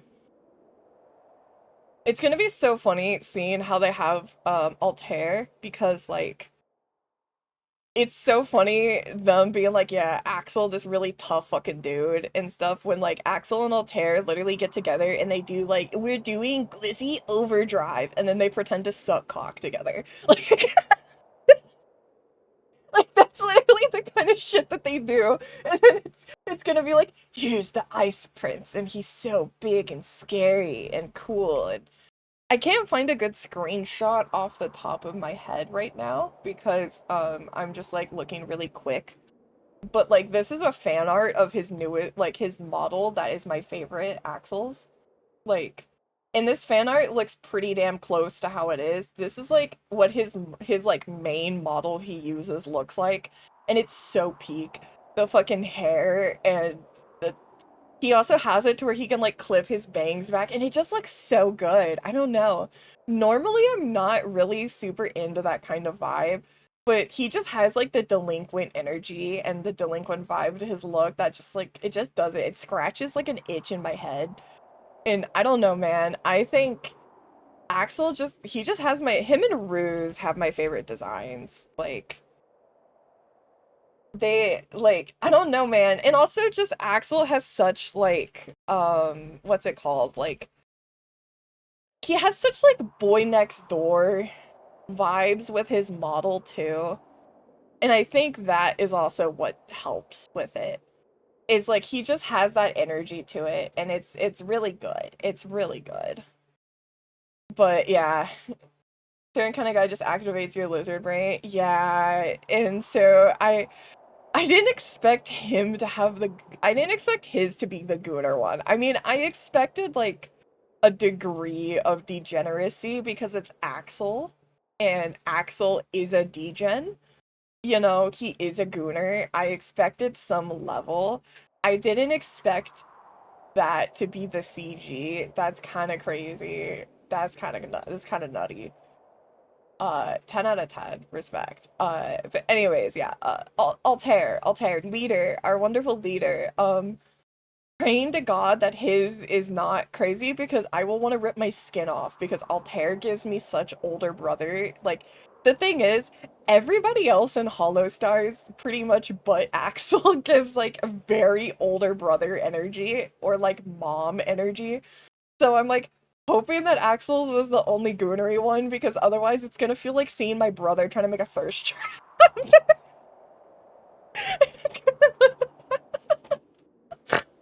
like, like it's gonna feel like watching my brother trying to make a thirst trap TikTok or something. After I passed through the door of many in the dark, I wound up in an unheard land called that. I recognized no one. The villagers seemed kind enough, albeit hesitant to step out of line to speak with me. I noticed their looks, though. They know I'm not from here. 3 days spent here, and I'd already heard that the barkeep whispering to his regulars. It may be because of how I'm dressed. Everyone else roaming the streets isn't so aristocratic, robed in furs and lace. I try asking as many people as I can about the guild hall, but it's no use. Nobody knows what tempus is. I seek shelter from the cold weather in an empty library at the edge of the city. Altair, the leader of Guild Tempus, had always advised me to research before digging too deep into unknown territory. Knowing local dangers, politics, or even just the lay of the land could save your life if you're set out on a quest. This is gonna take a while. As I make my way through the aisle of books, one of them stands out from the others around it. Elysium's Truth, it's titled. Elysium's Truth? Drawn in by the title inscribed on the spine, I reach for the book. I do like that they gave him, like, eye bags. I really like that. I kind of wish Altair's actual design had eye bags like this. I think it looks actually really good. An elegantly dressed man brushes hands with me. Poised and refined, when he looks at me, it's as if he's gazing upon an insect. His expression is as cold as the weather outside. But it's a face I'm familiar with. My eyes do a double take over him, and it takes a moment for me to comprehend his expression. Altair? Oh my god, they're gonna make him mean, aren't they? Which is so funny because Altair is the biggest soft-spoken sweetheart ever. They're gonna make him mean, aren't they? They're gonna make him... I mean, I guess, yeah, he's the Demon King, so that he's gonna be the Ice Prince, you know? He takes the Elysium's truth book from the shelf first. After lowering it to his side, he passes me a smile. Yes? Oh!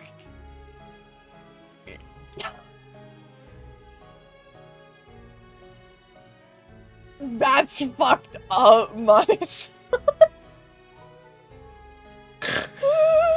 Oh, that's wait, hold on. He watches me expectantly. I realize there's something a little off. Isn't he taller than Altair? That's diabolical. Oh, Mane-san did not have to do him like that.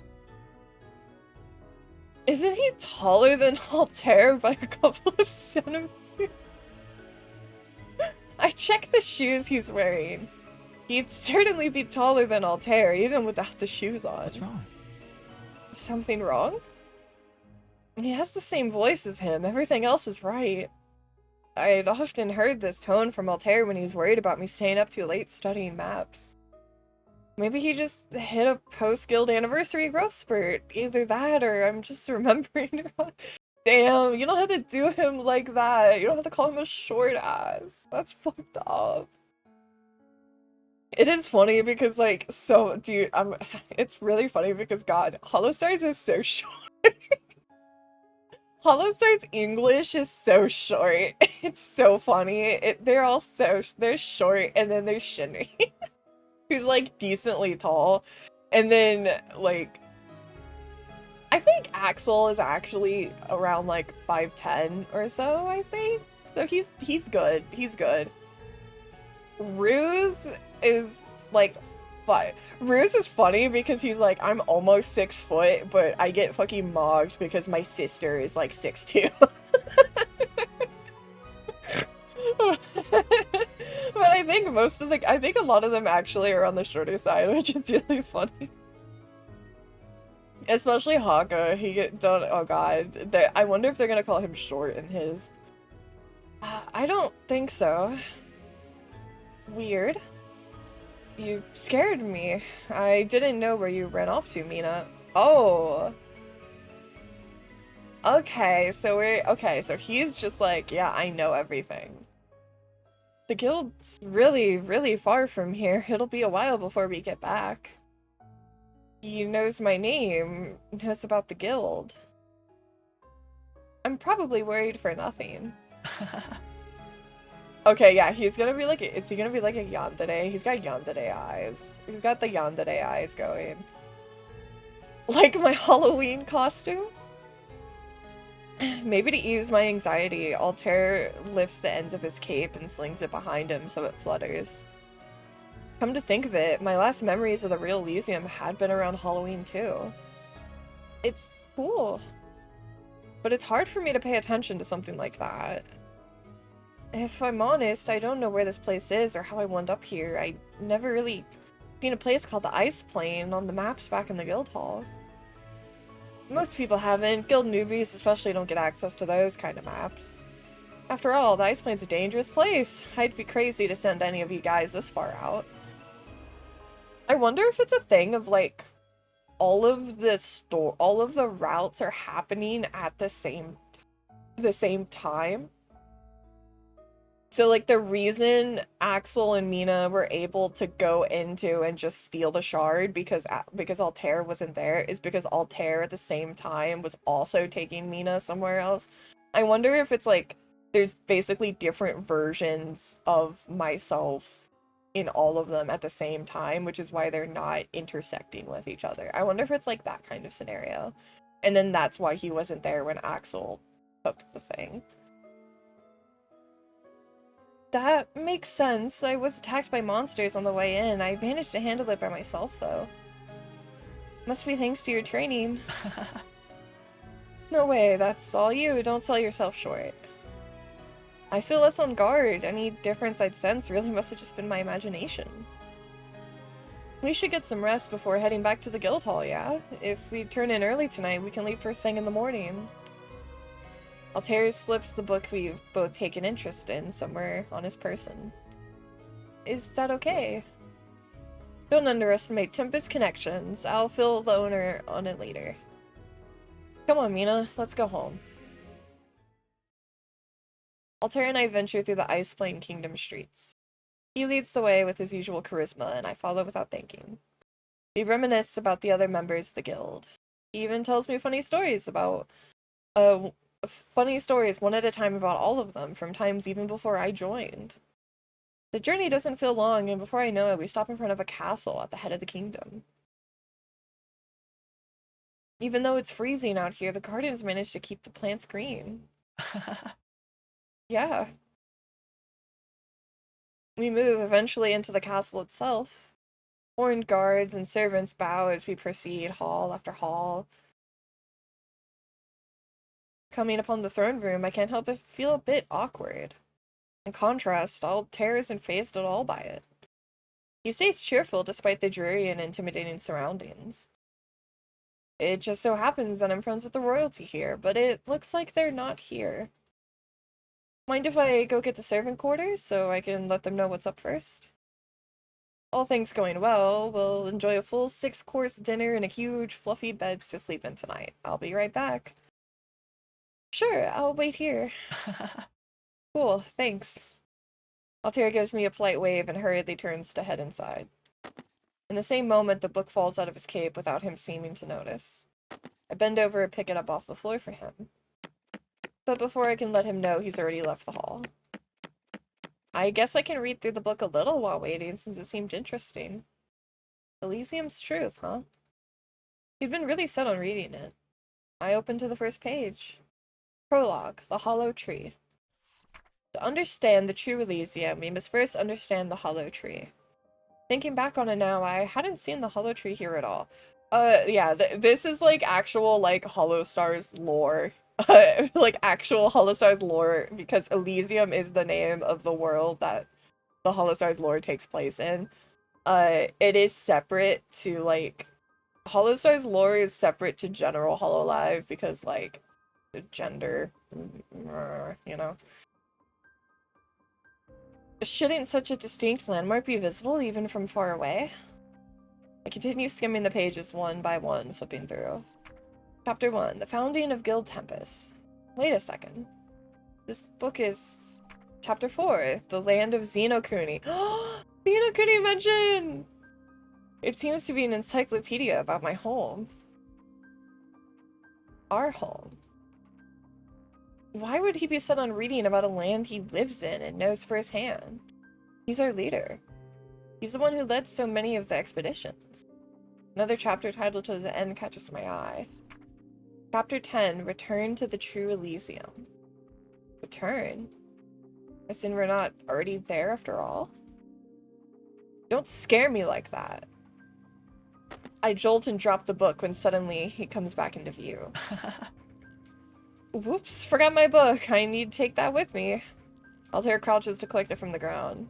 As he dusts the dirt off of its surface, I collect my breath. Yeah, this guy's sus as fuck. I mean, checks out. Altair's good at playing sus-ass characters. He's really good at lying. Altair's, because he's such a soft-spoken and, like, nice person, he's so good at playing, like, the weird, like, kind of unnerving characters where you know there's something off about them, but you can't, like, you don't know what exactly. That's, like, he's so good at doing those types. What's so special about this book, Altair? It's the only copy in existence, a deep read on the world we live in and its secrets. What's wrong? Don't you ever wonder about parallel worlds? Oh, I like that it's swapped. It was originally Altair question mark, and then it went to just Altair, and now it's back to Altair question mark because she's questioning. I look at him for a long time. It's like his eyes see straight through me, like they're seeing something I don't. Not really. You mean you've never wondered what another world you might be like? What another you might be like? I just try to take things day by day. I've got enough to deal with. Not like Guild life is always rainbows and daisies. You know that better than anyone. Don't worry, I don't want it. Don't worry, I don't want your book. I just wanted to know where exactly I am. Silly Mina, we're in the Ice Plane. It's a dangerous land of demons far from Central Elysium. So you grew a couple centimeters in height and came out all this way in your Halloween costume to find me? Saying it out loud actually makes it sound all the more ridiculous. The boys and I split up. They're checking the other areas. Oh shit, wait. Oh fuck, I accidentally skipped that. The boys and I split up. They're checking the other areas like the Fire Plane and Skeleton Country. The world we live in is bigger than historians ever let on. When the land is overrun by corruption beasts, it makes sense that only the strongest of adventurers are able to document and publish their findings in maps. Plenty of people never make it back. What's so special about this book? Oh, tell me where the hollow tree is. Ah, because he won't know because he's not from. Tell me where the hollow tree is.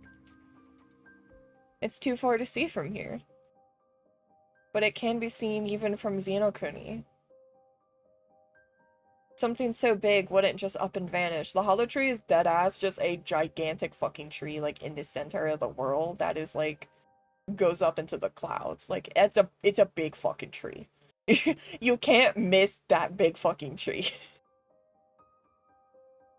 Not unless we were on another plane of existence or something. Look, Altair, I just want you to tell me it straight. You're lying to me. What if I told you the reason we don't see the hollow tree anymore is because it doesn't reach this place? Listen to me. What if I told you we were in a different world entirely? That the world we're in now is some kind of sub-world anomaly. It's temporary and will likely only last for a season. He drops the act. I see it in his posture. He adjusted himself and tried to make himself seem more approachable while acting as the guild leader I know. However, without a feigned atmosphere about him, his cruel and regal nature bleeds through without him actively needing to try. I want to know your real name. His eyes weigh the decision and his eyes pass over me a few times. It's hard to know what he's thinking. Declined. I think you've enough context to make an educated guess. Context how? Listen to me. For anything else, I need something from you. Why should I trust you? Very well. Just how much of that book did you read? Altair's look-alike tests me. Not very much, honestly. I was mostly skimming the chapter titles. So you saw it then? Which part?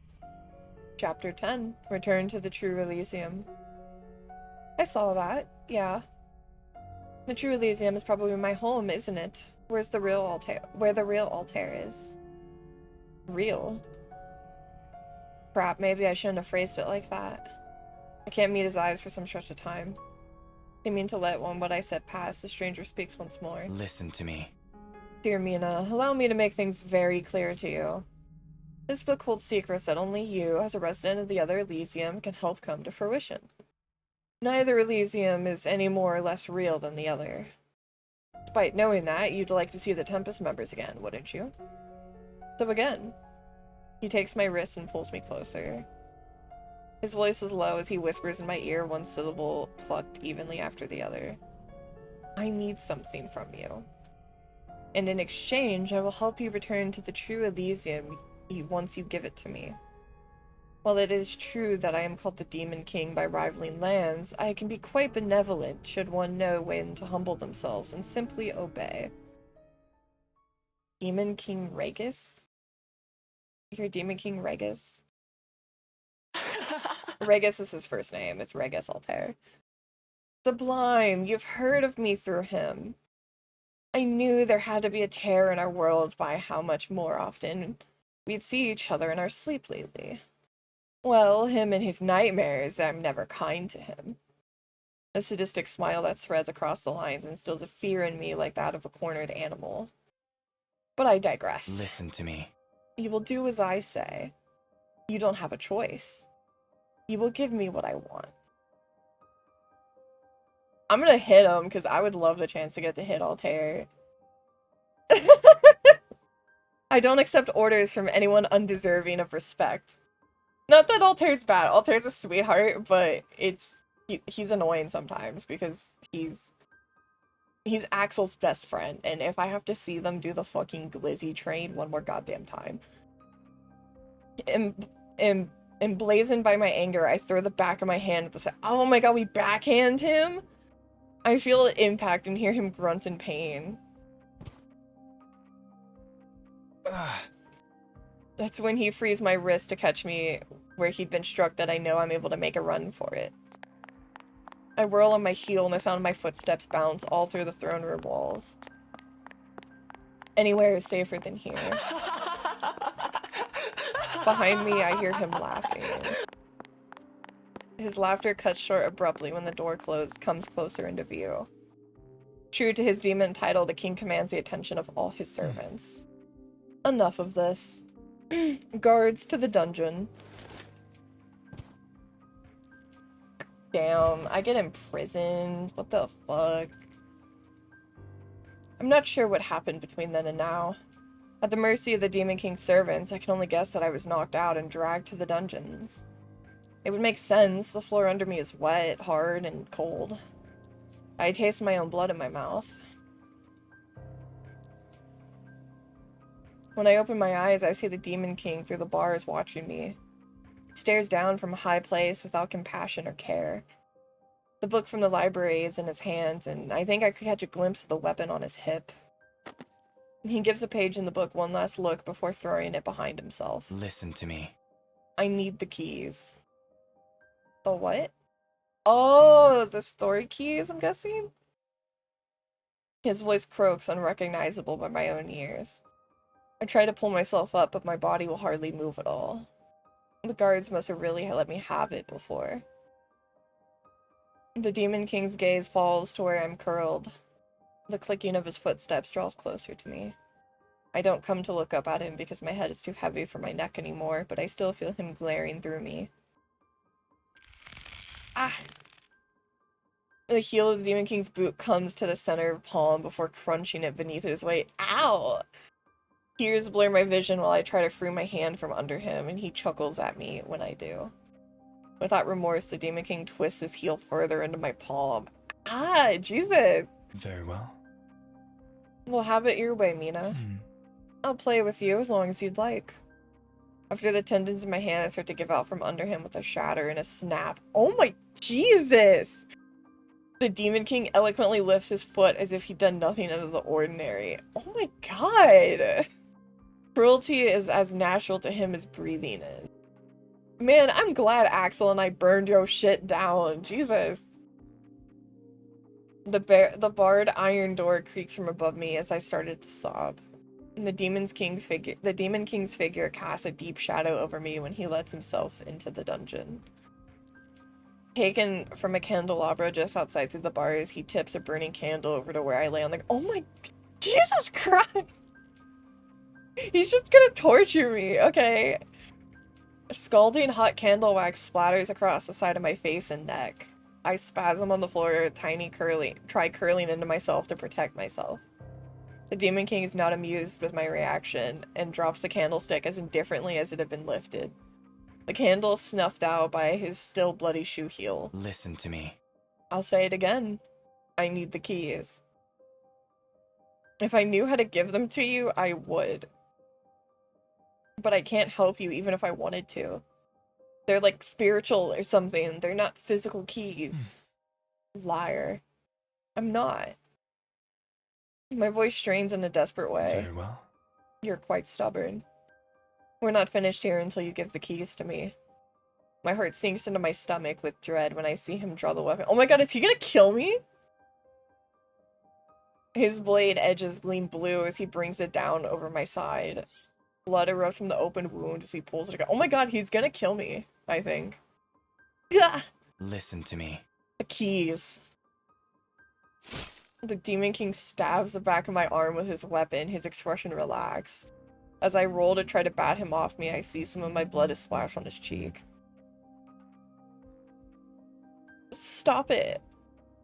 Okay, I know, God, I know the Altair girlies on Twitter must have lost their fucking mind when this shit dropped. When they get to see their super nice, soft-spoken leader man doing, like, fucking yandere bullshit like this. Like, I know they must have, the Altair girlies must have been eaten, I'll tell you that. I need to get home.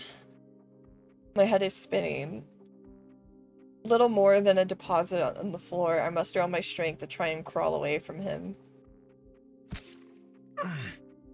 I need to get back. Dude, he's gonna kill me. I think that's deadass just what's gonna happen is I'm gonna die. His guild. Tempus. Pain. I'm losing the ability to understand what's happening. Is this torture? Am I dead yet?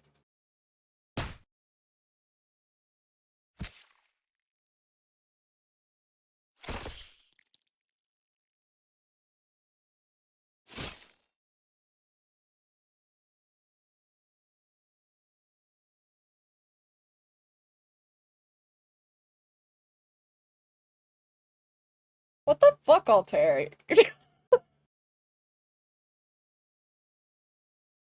Dumb bitch. Didn't get your fucking keys, did you, dumbass? Just tortured the fuck out of me. Got no keys. No keys, fucking loser. Oh. Ah, there you are.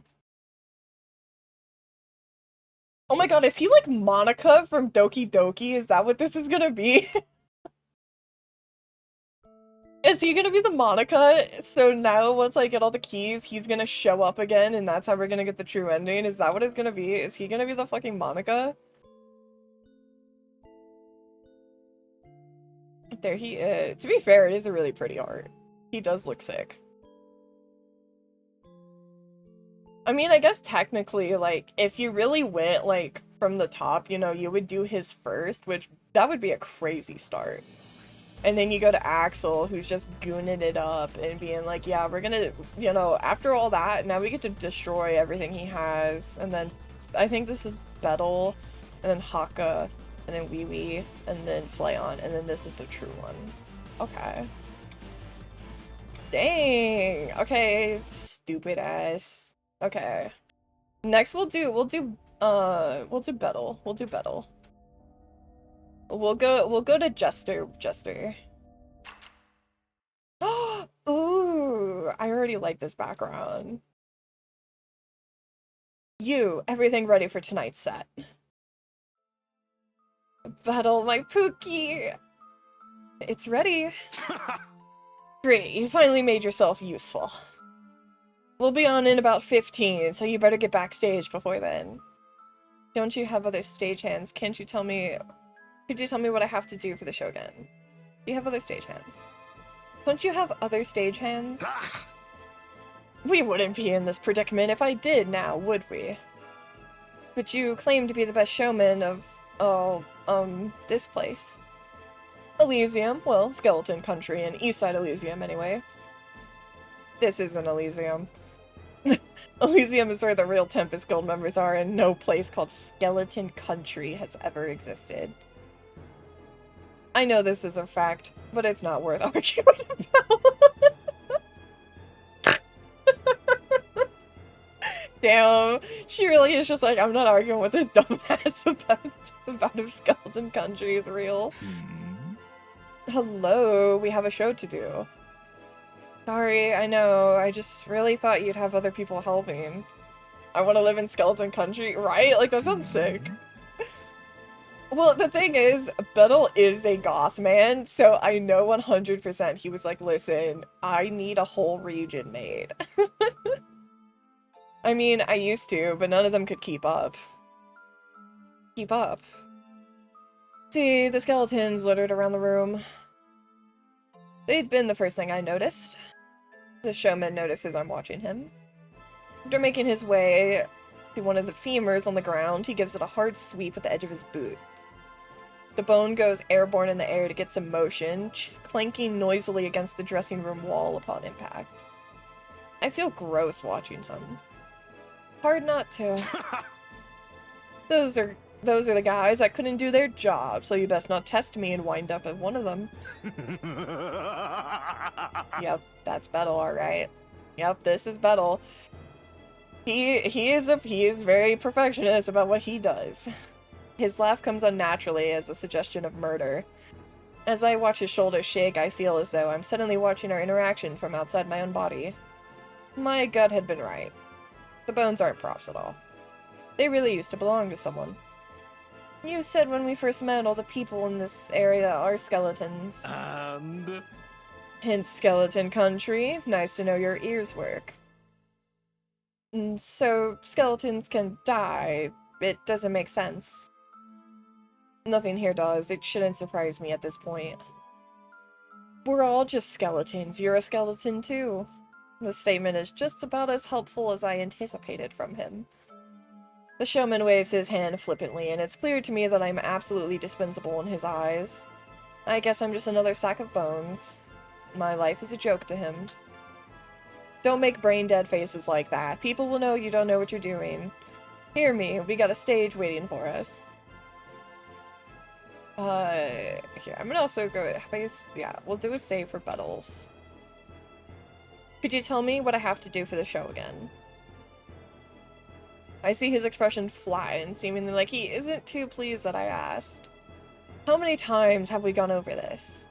I think I overheard you going it over with someone else before, but this is the first time for me. Ugh, that wasn't you this morning. Does he not distinguish one person from another when he's talking to them? No, it was some person named Jimmy. Jimmy. He suddenly gets very still at the mention of the name. It's unsettling. Then again, hadn't the real Bettle had a situation with someone whose name started with a J before? Okay, alright. Bettle lore. Love that. I think I remember something happened back during his first mass show. Whatever is going on now seems like something karmic at this point. Listen, your job is to go out there and in your fluffy little costume and two-step. Oh boy. Oh my god, he actually does it. Nothing fancy, just 1 and 2, 1 and 2. It's simple enough choreography, either it's simple or the showman makes it look so.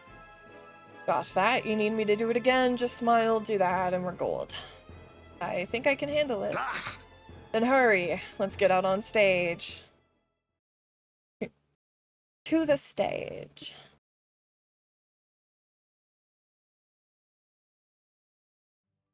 It's about time for the show, whether I like it or not.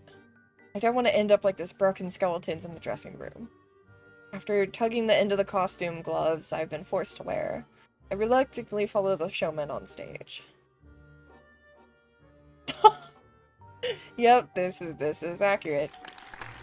Ladies and gentlemen, boys and girls, it's the moment you've all been waiting for. ta-da!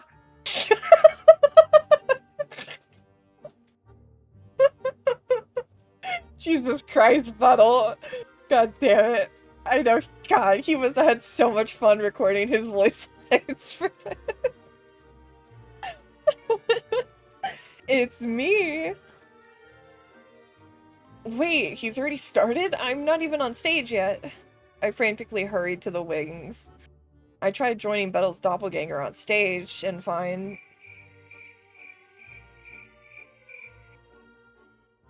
that there's nobody in the audience. The showman has his arms splayed out wide and his head is lifted high, but there's not a single person here. Nobody has come to see his performance. I see some panic flashes in his eyes before he cuts the painful silence short.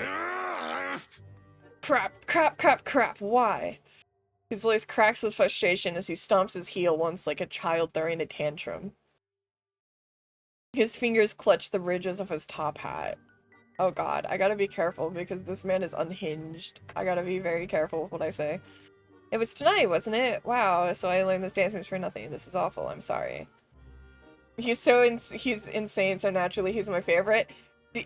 Pumpkin, you would love Gavin's battle. He is insane. He is an insane alt man, and we love him. He is very unhinged. Yes, this is very accurate to Battle. Yes. I'm gonna... I feel like he's gonna be like, I don't want your pity.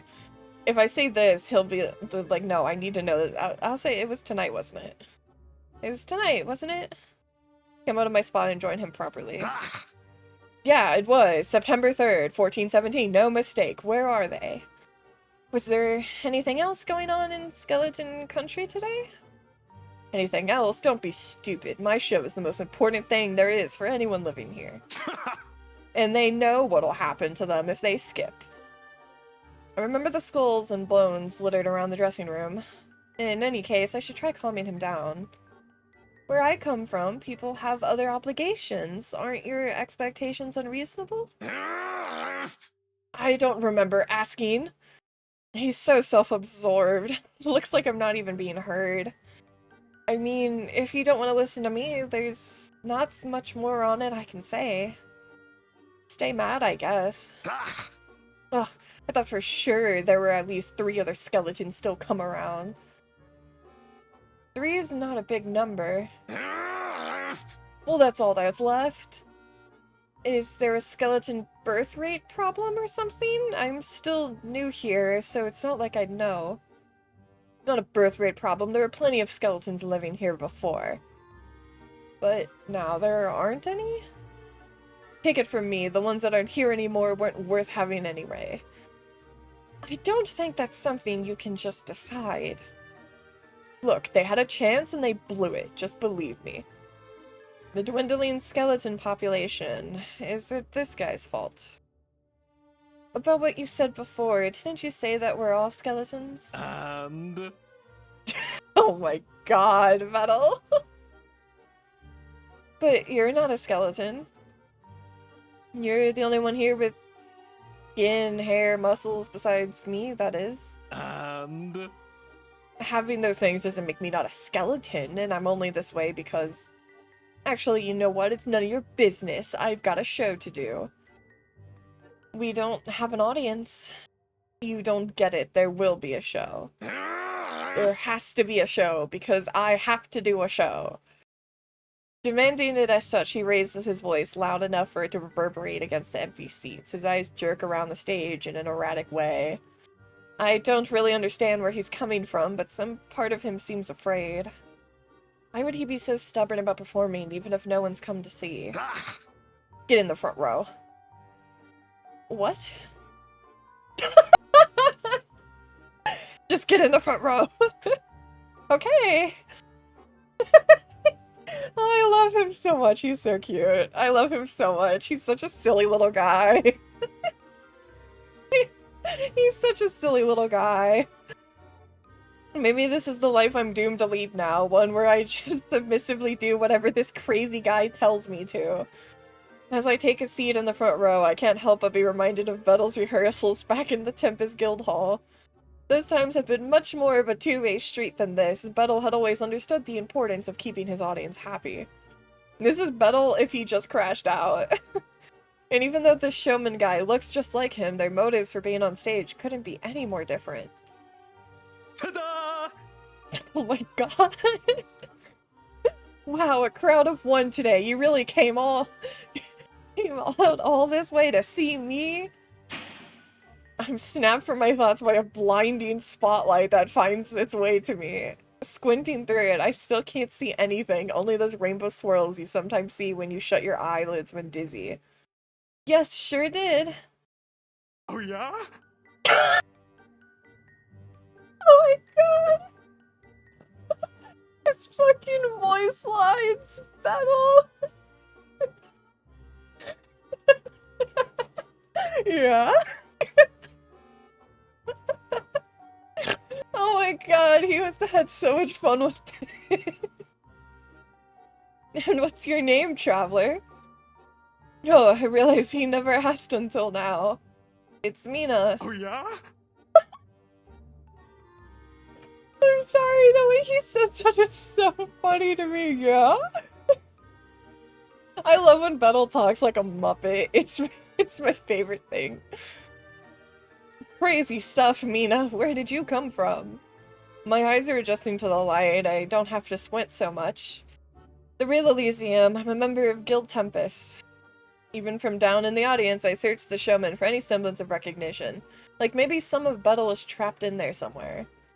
I'm not met with any success, though. He laughs at my answer as if he'd hardly heard of it at all. Hear that? Mina says there's a guild called Tempus in Elysium.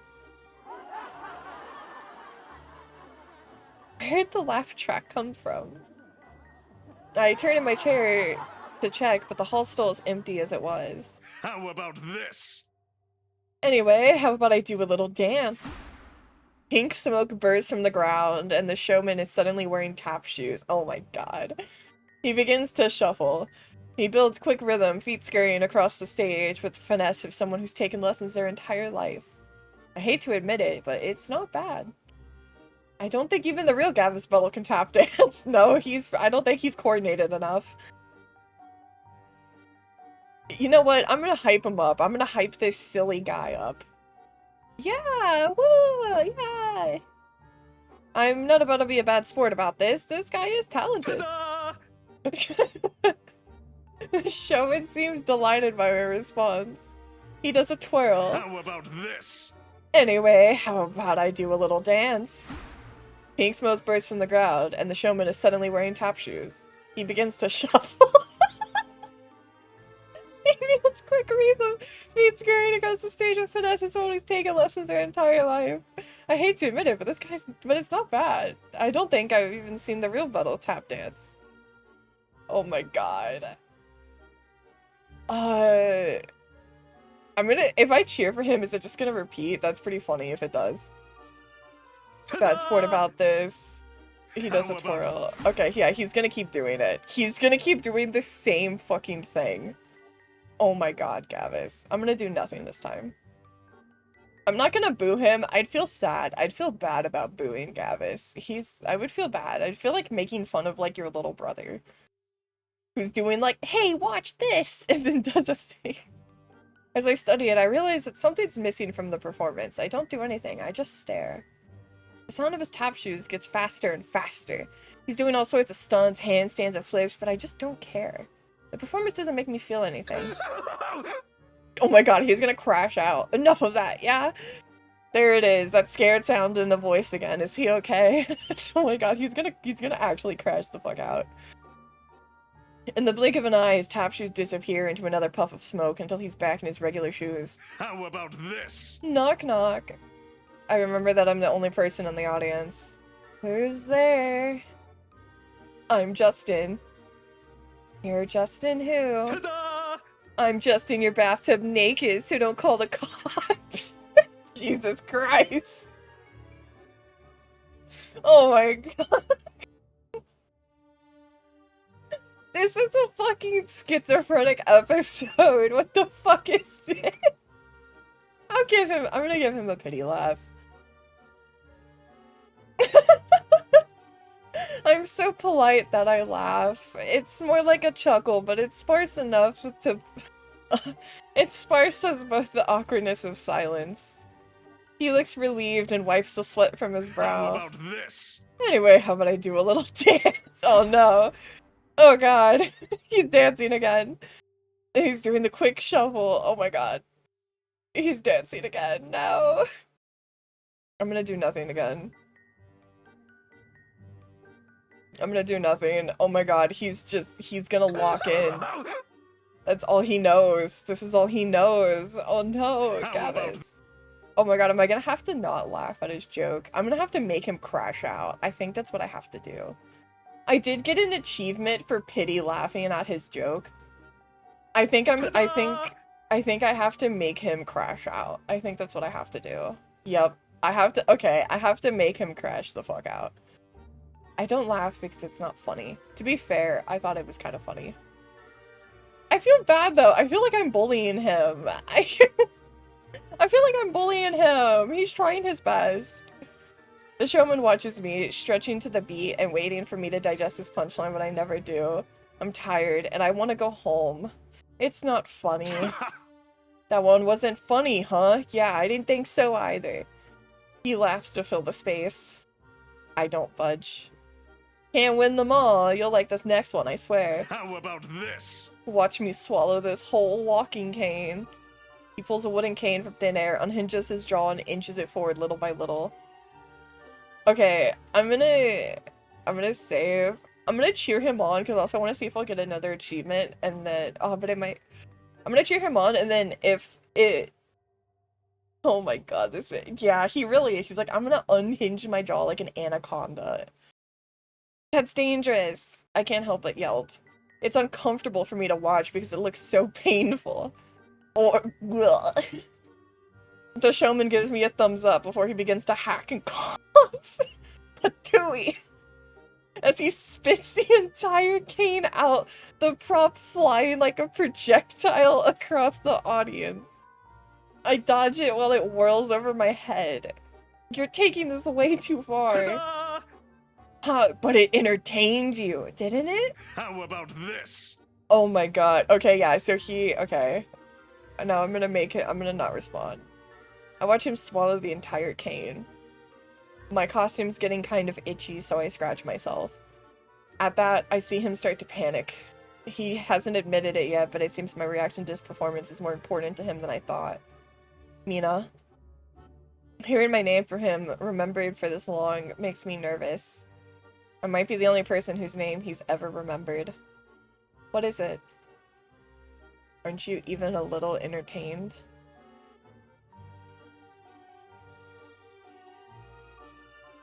I'm gonna say yes first, just because I want to see his reaction, and then I'm gonna say no, because I feel like no is what we have to do.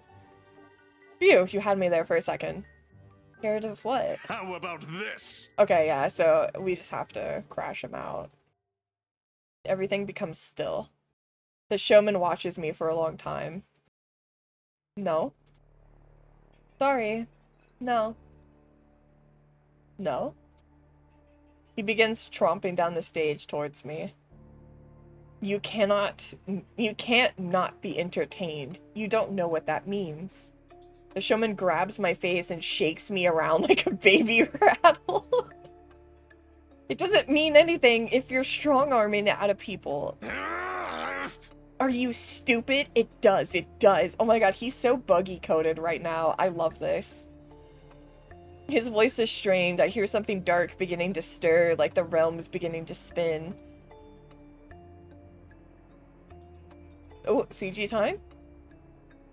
And just as I notice it, the showman does too. He pulls my head against his chest and begins to sob. Oh, Battle! His arms are trembling around me. He's clutching for dear life. My gut drops and I know we've reached a point of no return. Hurry up, damn it. Be entertained. Oh. Oh. Okay, yeah, so, bro, you know what energy this is giving me? This is giving me, the energy of the doctor from Princess and the Frog. This is giving me energy of the witch doctor from Princess and the Frog. Where, like, he had, like, there's something, like, supernatural that is forcing him to, like, have to do this, and he's, like, trying to appease it. Hurry up, damn it, be entertained. You're not listening, you better be entertained or else. Ah! His fingers claw through my hair as he pulls on my ears. I push him off with a grunt. No! When I open my eyes, I understand what he's so afraid of. Ghostly skeleton hands from the shadows rake and tear at anything they can. The showman's eyes or terrified screams echo louder than any applause that might have filled this venue. His cheeks are wet with tears. The skeleton hands pull him back towards whatever black abyss they dwell in. You idiot! This is all your fault! Any pride the showman had been completely thrown away. Desperate to live, the showman throws a hand out for me, still trying to grab whatever he can. I gave you a purpose, a place to be, and this is how you return the favor? How dare you? I think of how terrible he'd been to me and the others around him. How many of us he made so miserable. This is his punishment. But I still can't decide how I feel. Before I can... Oh my god, okay, metal VA deal coming soon. Before I can react properly, the showman's throat gives one last wet scream. He's enveloped by the skeletons. They suck him back into the dark, and I'm left alone in the audience. Surrounded by no one.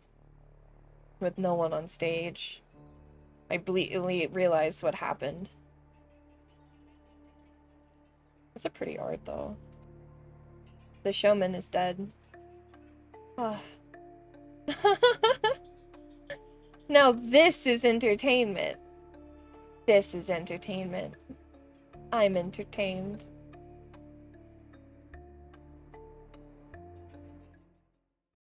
Not the Battle Crash Out chapter. Crazy. To be fair, the battalion loves when he crashes out, so... The battalion loves when Bettel loosens a couple of his screws a little more than usual, so I'm not totally shocked that they went that route with him. Let's look at the art. Let's look at the art. Oh, it looks really pretty, though. Jesus. I really like it. Whoever they got to do it, it's very good. Two more. Haka and Flayon. Okay, so now... Okay, so cannibalism has to be Haka's, because he's a demon, right? I feel like cannibalism has to be Haka's now. That, unless, like, Flayon's gonna do some, like, robot, like, eating a person to try to, like, become human thing, but... Yeah, I feel like Haka might eat a person. I feel like Haka might eat someone. Yeah, well... Oh! Oh, thank you for the follow. I appreciate it, thank you. Took you long enough to return, human. Oh my god, he looks so pretty, though. It's been nearly the entire day. Huh? And for a moment there, I had suspected you attempted escaping your service to me. The offerings you brought back from the place called the supermarket better be the finest in the land. Okay, alright. Okay, I see. There wasn't a supermarket. You're a brat! I'm just gonna call him a brat. You're a brat. Huh? I got an achievement for calling him a brat. My words spark his ire. I sense that no one's ever held their own against him. I sacrificed a lot of time and effort to get you these ingredients. I can trudge all the way back down the mountain and bring them back to the farmers. Huh? Could you now? You best avoid such boorish language when speaking with me. Know your place, mortal. Otherwise you will regret this display of insolence. He speaks down to me. From what I've seen so far, it's just part of how he communicates with the mortal realm. He isn't human after all. He's a demon. A crow one, at that, locally referred to as a karasu. What I seen before me now is a karasu demon that I accidentally summoned when I landed in a parallel world. What happened is a little embarrassing, but essentially I wound up bleeding on a statue in another Xenokuni-like place. And had met a Banzoin Haka look-alike there. The demon in front of me doesn't know who Haka is. He's never heard of him. Even after I tried explaining Guild Tempus and Haka's role as an exorcist, I had been dismissed. It's always like that with this Karasu demon. What's worse is that maybe I'm getting used to it. Well? Rather me, the Karasu demon is more interested in the groceries hanging from my elbows. Plastic rustles when I set the bags down on the living room table. I've gotten him an assortment of fruits, vegetables, meat, fish, dairy products. What had been weird about the farmer's market is that they accepted the same currency as back in my homeworld. Convenient. What do you think? He leans forward to peek into the bag, but his expression doesn't change. Prepare them for me. Huh? Aren't they fine as they are? The fruit and vegetables should be fresh. Oh, it should be fresh. Do tell me. How many raw food offerings for my worships do you think I've tried in my years of existence? These as they are, bring little value. There's no flavor I haven't tried. There's not even any crab here. There wasn't any crab for sale. Sorry, there wasn't any crab for sale. You could have checked the water. So unhappy about it. God, he really wanted crab that badly. Crab is my favorite food by far. But it's been some time since I've had any. Humans are so uncreative. And by that, I mean that I will die if I eat another apple. Do not feed me an apple, do you understand? Got it. Wait, why am I playing along? There's something more important I should tell him. You asked me to prepare some food, but... Do tell me. But what? I feel like you should know I'm not a very good cook. True, I am not a very good cook. Weirdly enough, maybe Haka, the one this demon looks like, had enjoyed cooking the most. True. Haka does actually like to cook, which is funny. Then you'd best learn. In one sitting, your pathetic mortal struggles do not interest me. I just want to feast, human. Oh my god, yeah, Haka's gonna eat someone. Wait, what if Haka eats us? What if that's what it goes? We cook something really bad, and so he goes, guess what? I'm hungry, and then he just jumps on us like Foxy. You like this guy too? Yeah, Banzoi Haka, my boy. He's so funny. If you remember, Pumpkin, when I talked about how when the boys were in Japan, they, like, had a whole, like, one of them had, like, an app that could literally track public bathrooms and shit like that. That was Haka. Haka is the real shitter of all this stuff.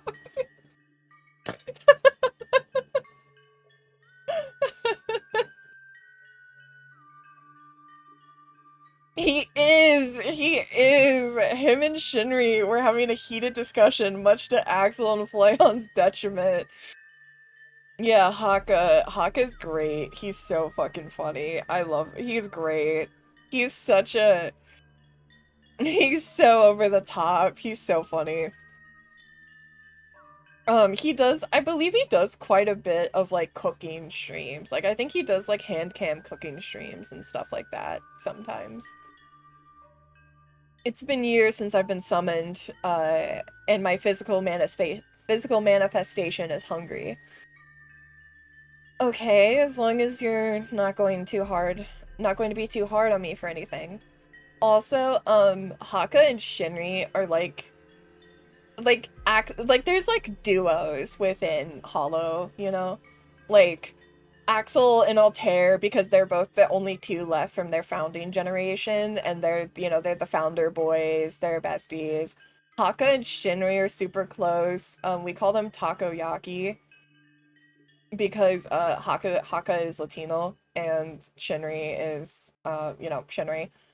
So we call them takoyaki. That's their thing. Actually, fun fact, my wallpaper on my laptop is actually a fan art of them at the grocery store, and it's like takoyaki. And it's them, like, making food together. It's very cute. And then Flayon is deeply obsessed with Battle. Flayon is deeply, deeply obsessed with Battle. Fearful of your own incompetence. Cute. It is very cute. It is very cute. Fine. If I find myself of the taste, then I will not complain. There is a kitchen attached to this living room. I've used my magic so that the stove there should work. That is all. You may go. Looks like I'm being sent away. I take the ingredients back with me, and I hope I can remember how to make food. The kitchen is dark, and signs of neglect show on the surface of the supplies all around. Dust, cobwebs everywhere. Is this space really okay for preparing anything? I checked the stove, and surely enough, the gas sparks and ignites a fire. Looks like the Katasu demon had meant what he said. Before cooking anything, it takes some cleaning and washing before things seem safe to use. Eventually, once it's all acceptable and sanitary. I then return to the kitchen and I think of what to make the Cottage Demon. Make a Salisbury steak, make a strawberry cake, make a grilled cheese sandwich. Ooh, okay. He's a real carnivore, so I'm gonna go with a steak. Haka likes his meat. I'm gonna try steak. Can't go wrong with my own favorite food, can I? Salisbury steak, here we go. Takes me a bit to figure out where to start. Reverse engineering the recipe, I'll need to make some patties, gravy, mashed potatoes. Okay. I got this. It'll be okay, surely. Well, here goes nothing. Sometime later, I pulled together an attempt at a Salisbury steak. The patties are overcooked and probably dry, but it's fine. That's what gravy's for. At least I'm not undercooking the meat and giving people salmonella like the Guild Gladiator. Damn, not the Axel shade. Right? After trying to convince myself that I did an acceptable job, I bring the meal out to the table in the living room. Slowly, as slow as always, I see human. Without responding, I place the Salisbury steak in front of him on the table, but he looks unimpressed. Majorly so. Hey, what the heck? I worked so hard on these. He could at least pretend to be a little grateful or appreciative. This is my favorite meal. I tell him that in his attempt to defend my decision. With a sigh, he prods at one of the patties with the prongs of the fork I brought him. The patties betray me in an instant. I guess I hadn't used enough breadcrumbs or eggs or something because they crumble into little crusty meat bits under pressure. Oh no! And he looks at me. He just looks at me. You can't dismiss it so easily. It might taste good. I insist. Hearing me out for a change, the Casa Demon takes a couple bites, smearing the broken patties around in gravy. He chews. Good? I just want this to work. What's this? It's terrible. I don't taste anything. Do tell me. Did you even attempt to season? Come to think of it, I forgot that part. Oh no! Don't ask me how. I'll try something else. Give me a second. I collect the failed dish. Then I return to the kitchen and think of what to make. You know what? We're balling. Grilled cheese. Simple as best. After all, it's hard to screw up a grilled cheese sandwich. It won't take me long to get to him either. Set outside the ingredients and start up the stove. In a little time, all the sandwiches are ready. And I use a little too much butter on the bread, so maybe his hands will get oily. But then again, when is there ever too much butter? They're messy, but isn't that the point? Actually, you know what? I'll eat these ones and make him another set. Oh my god, she's anxious. Do tell me. Did you eat my food? How is that I'm immediately caught the moment I come into the room? You're a slave to your appetite and you disgust me. Anyway, let me have it. Put the plate down. Obediently, I lower the plate in front of the Cottage Demon. He leans forward to look over it, sniffing the bread. I stay quiet, all while holding my breath. What will happen to me if he doesn't like it? Cut it. Huh? Cut the offering into pieces. It's messy. I don't want it under my talons. What a diva! True, Haka is a diva. I slide the plate closer to myself and cut the sandwich into bite-sized pieces for him. He watches me suspiciously as if he thinks I may steal his food. That's fair, though. I kind of already did. Once the sandwich has been cut, he straightens in his seat and samples the sandwich with a fork. What's this? This is what you stole from me? Uh-oh. He doesn't sound happy. It's a popular snack food. You really don't like it? It's benefiting for someone as slovenly as yourself. But to my exquisite palate, it's simply not enough. This shouldn't qualify as a meal. Why does he hate it so much? It's not even bad. It's just a weird grilled cheese sandwich hater. Take it. I'll eat it in front of him then. Nom nom. I don't care what some snooty demon thinks about grilled cheese sandwiches. Good food is good food. I take the plate away. Then I return to the kitchen and think what to make. Alright, strawberry cake. Haka likes strawberries, and I have some here in my stash of ingredients. There are plenty of members in the guild with fondness for sweets, so it's not unlikely that even a Kadasa demon might have a soft spot for dessert. How about making him some strawberry cake? Even if it sucks, it'll at least be cute enough to hopefully invoke a sense of pity. Brat, diva, accurate. Brat, diva, bottom, all words that can be used to describe Badzoy and Haka.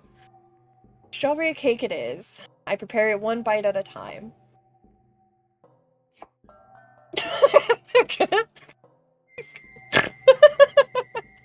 I mean, I'm not wrong.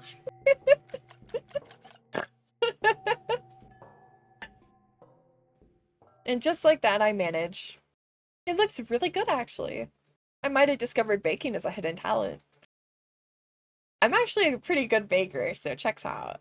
It's sad that I have no way of photographing this cake before he eats it. My top senses went into overdrive as soon as I saw him. He's also short as fuck.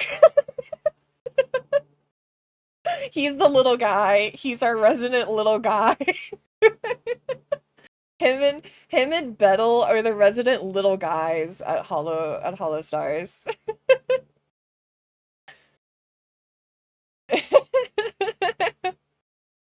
Yeah, Bettel, brat, diva, bottom, all words can be used to describe. Love him though, that's Pookie. At least I'm confident now that there's no way he'll hate it. You know what's so funny? I actually just saw a clip of him where he was being such a diva because, like, so Gerard is one of the new members from the new generation, Armis. He does a thing where he likes to stream with his 3D model, doing, like, just chatting. And he will make, like, little name tags on himself where he'll put, like, chatters' names on it. And, like, people who donate. And Haka came in and, like, did some so that he could get his name put on there. And Gerard was like, okay, I'll let you do it because coworker privileges. And Haka threw a whole hissy fit in the chat from being called coworker. Like, he was actually pearl clutching so fucking hard. He really is such a diva. He said, I remember him quote saying, "I'm your senpai, bitch." So I carefully collect the cake and bring it out to the living room for the Kadasa demon.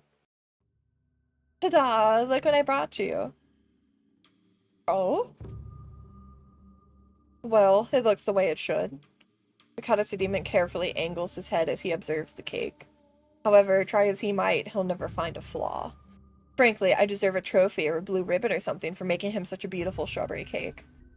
We'll see. Is he determined to not like it? I don't know. I see him wield his fork and turn it to the side so the edge can slice off a bite-sized piece. He places the bite of cake in his mouth and swallows. Did you like it? He takes another bite as if the first one hadn't been enough to decide. Still no answer. He just keeps eating and eating. I think it's safe to say he likes this offering. Before long, he's eaten the entire cake by himself without even extending an invitation to share. He drops his fork on the empty plate. It wasn't terrible. Congratulations.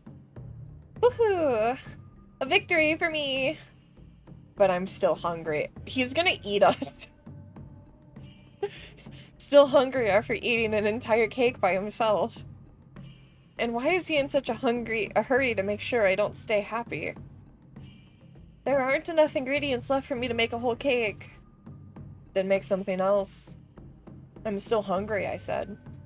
Oh my god, we got fucking Garfield over here. Yeesh. I click the empty plate. Do tell me. There's nothing left, is there? There's still some supplies left. You disappointed me. What? How? Had he or had he not devoured my entire cake by himself? Your offerings are not good enough for me. And yet you dared summon me. I should make you pay for it. You ate my cake. You ate my cake, though. How can you say that I've disappointed you? You offended me when you brought me the other two out. Did I not tell you that I was still hungry and that I had every intention of feasting? Since when did the situation become about appeasing you? You can't be serious. I am serious. Why do you think you can boss me around like a servant or something? Huh? Because you are a lower being, human. It is the natural order of things for you to worship me. I have been patient enough towards your insolence. The demon rises from his chair and his wings beat down once around him. A gust of air sends the remaining dishes flying around the table. Then he does it again. The second gust is more powerful and it sends me flying back until I hit a wall behind me. I slide down the wall until I'm down at the tatami. Haka's doppelganger comes closer to me. Do tell me. Did you ever think to know your place? Of course, appeasing me should be your utmost priority. Because you summoned me here. Ugh. He sweeps a leg and kicks me to the face. Kicks me in the face with his shoe. Damn, Haka. I see stars when it makes contact and stays there. Do tell me. Do you understand now? Maybe so, but... I understand that you're a demon, but it doesn't mean I shouldn't stand up for myself. Just because I'm human, it doesn't mean that I have to respect you. The Kadasa demon digs his shoe deeper into the side of my face. He leers me down before he kicks again, as to shove himself away. There's a scowl stuck on his face. I know I'm setting myself up for disaster, but I can't back down now. Not like this. Very well, then. In that case, allow me to show you your place in this world. Kadasa demon reaches for my hair and sinks his claws into my scalp when he lifts my head. I squeak in pain as they break the skin and blood drips down the side of my face. I squirm under his grasp before he throws me back onto the ground with another sadistic laugh. Yeah, he's gonna eat me. Human, beg me for forgiveness and I'll reconsider your punishment. Ugh.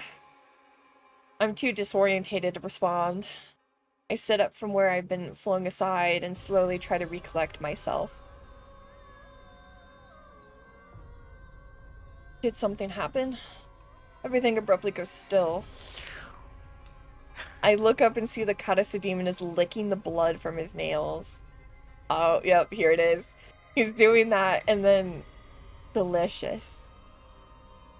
What? I found it. I finally found it. You were useful to me after all. Oh shit! Dude, that's a sick art. You're so delicious. I can't believe I didn't think of this before. As he claws past my skin and chews on whatever he can rake out from under it, I don't feel any pain. Why? Is it just so painful that I don't feel anything anymore? This body is the body is a strange thing. I watch as the Kadasa demon helps himself to my innards, pulling out my organs from beneath my ribs like I'm a piñata full of candy. The blood stains his teeth. He gets little stringy pieces of meat caught in them every now and then. I close my eyes when I see him start slurping down another piece of me. Maybe that's my liver? A kidney or something? I don't know. My new favorite food. I'm gonna eat the entire village. I'm gonna feast. Oh my god, we were his cannibalism awakening. What have I summoned into this world? We turned him into a cannibal. He's gonna go cannibalize an entire fucking village now. You've acquired 5 keys. Wait, I want to see that art. That looked sick. Wait, hold up. Yo, he looks awesome there. They fucking cooked. Hell yeah. Dude, this would be so cool because Haka's newest model, because Haka in general is crow. Like, crow is, he has like crow legs and stuff like that. His newest model leans into the crow, like, hybridness even more. Dude, it would look so cool. I would love if someone could do like this art, but maybe with like if the artist that did this could redo it with his new model, like that'd be so sick. The Crow Raven thing is always so sick. Yeah, because Hawk is an exorcist. That's his lore. Yeah, he's really good at the laugh and everything. Yeah. Also, Hawk is a really... The thing too is all of them sing, but like Haka and Bettel, I would say in my opinion, I think are the best singers. Both of them do a lot of rock covers, which is really cool. Both of them do a lot of rock music.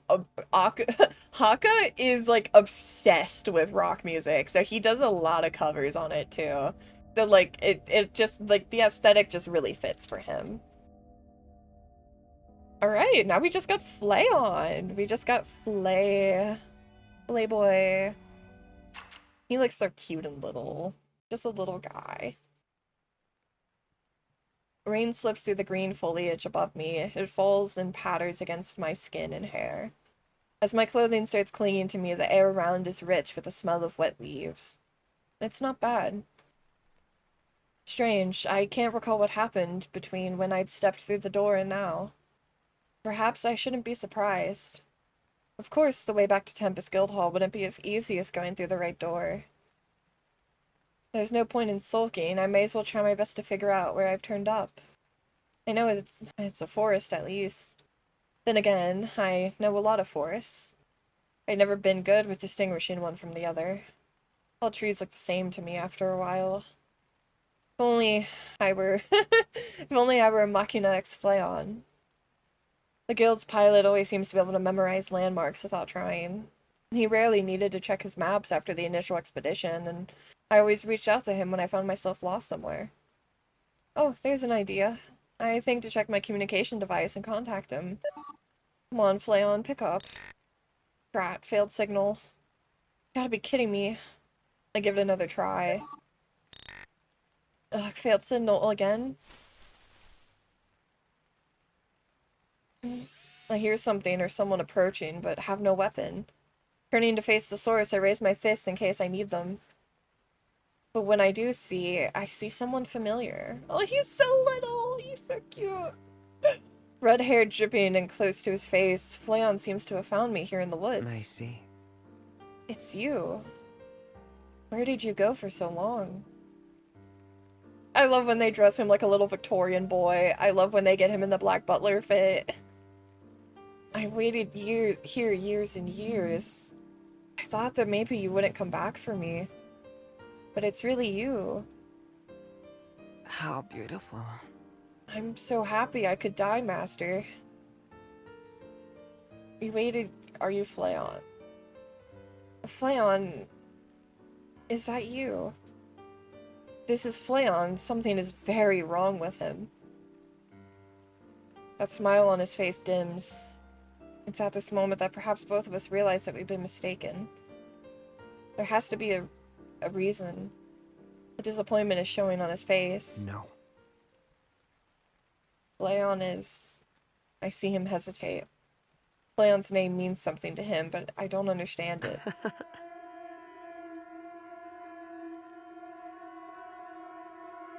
Oh! Little Victorian boy's shoes. Wikipedia says he's 5'5". They really do be short. Yeah, you know, fun fact though, fun fact. Flayon is, like, physically, like, the strongest. Him and Shinri. He's a little guy, but he's strong. Flayon is dead, Master. You yelled at me. You said you wouldn't call me by his name anymore. Because it hurts when you do. It breaks your heart, remember? And you having a heart is what makes you human. You said that you were different from me because I can't understand your pain. That's what you told me. Oh, is this like a Frankenstein situation? Like, we created him? I did? What the hell is he even talking about? There's no way I could forget Flayon dying. It's impossible. Right? Does calling me Flayon again mean that your heart is fixed now? That must be why you came back. No. you're not Flayon. I'm sure about this part. You waited years and years? How long have you been by yourself? I don't think I'm the person he means by his master, but I still need to try and figure out more about where I am. Anything helps. I lost count. You left me here a long, long time ago, and so I can't remember. Sorry, but there's no way. Bland's lookalike seems unhappy with my denial. He won't let me have this. He stares at me as if I'm lying to him. Fine, what makes you so sure it was me? Your name is Mina. So I was right. It could still be a coincidence. I refuse to believe I'd do something so cruel. I never abandoned anyone in the woods like this for who knows how long.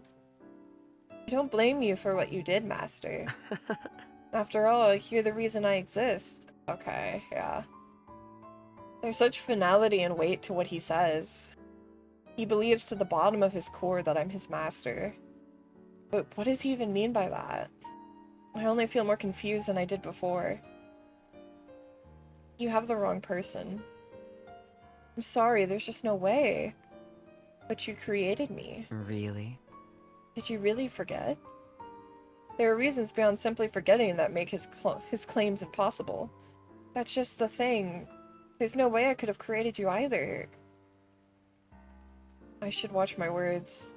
According to him and his master had approached the subject in the past. There definitely seems to be an underlying complex. I hear his joints making rickety sounds when he shifts his stance across from me. This person is not human. He's completely mechanical. I just don't have those sorts of skills. No reply. As I wait for one, I realize that the rain has lulled to a stop. The automation still stares at me as if I've broken something in him. Oh, Flayon. With nothing left to say, I give an awkward nod and try to find good timing to make an exit. Good luck finding Mina, okay? I mean it. I avoid meeting his gaze as I turn to leave. In the very same moment, the automation suddenly breaks the quiet. No. You can't. No! God, Flayon's so fucking good at voice acting. Flayon's also the best voice actor in the group. Don't leave me anymore. The shouting shoots fear through me, and before I know it, I'm running from the forest without thinking. Without looking back. Oh, shit. The voice falls further and further away, but I can still hear his mechanical legs creaking and grinding as he tries chasing me. Don't go. I need you to stay with me. Forever. You promised me. Pant, because you won't be able to hear me do it. I run until I don't hear him anymore and eventually come to the edge of the forest. Though I seem to have lost him, it's still difficult for me not to feel uneasy. The automation may not be human, but he still sounds like it. No, I can't think about that anymore. I can't afford to feel guilty over something I didn't do. So, do a save for Flayon's chapter. My eyes search the clearing for any signs of shelter. In the far distance, I see a greenhouse and a small chateau side by side. Where should I go from here, I wonder? I'm gonna go to the chateau. Asking the chateau's owner for information seems like a good idea. I mean, obviously, I'm assuming that's where he lives, and that's where his master lived, but... Once I know more about where I am, I have a better understanding of how to get back home. Achoo! I sneeze. In the moment that follows, I realize I may be getting sick from the rain earlier. Serves me right, I guess. The timing couldn't be worse. I feel chills beginning to develop, and I can't afford for that summon. Oh my god, you know what I'm hoping? I hope it's gonna be like we're gonna get sick and we're gonna like pass out or something, and we're gonna wake up and he's gonna be there and he's like, I got you. I'm taking care of you now. I hope it's like a what's it called? Misery? I hope it's like a Misery situation. I think that's what that's called. I think that movie, it's called Misery. That's what I'm hoping it's a Misery situation. That would be peak. I should be on my way. Without looking back, I trudged to the chateau and searched for some answers. When I finally reached the chateau, I find the door is unlocked. Hello? I try calling into the foyer, but no one seems to be home. I take a nervous step inside, lingering near the door. Anybody here? It's as I call out again that my elbow sweeps a crumpled note from its place on the side table by the door. Gosh, why am I so clumsy? Crouch to return it where I sat and see. I'm going home. Don't follow me. From Mina. Ooh. This is my own handwriting. Does that mean the automation's creator is actually...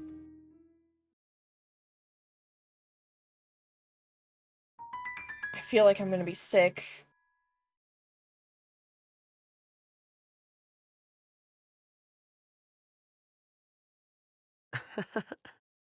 Of course you would come home. I know you better than anyone else.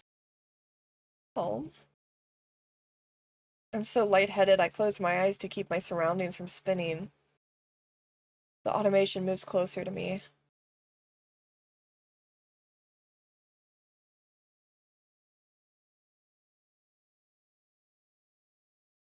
His eyes are so pretty. This is your home.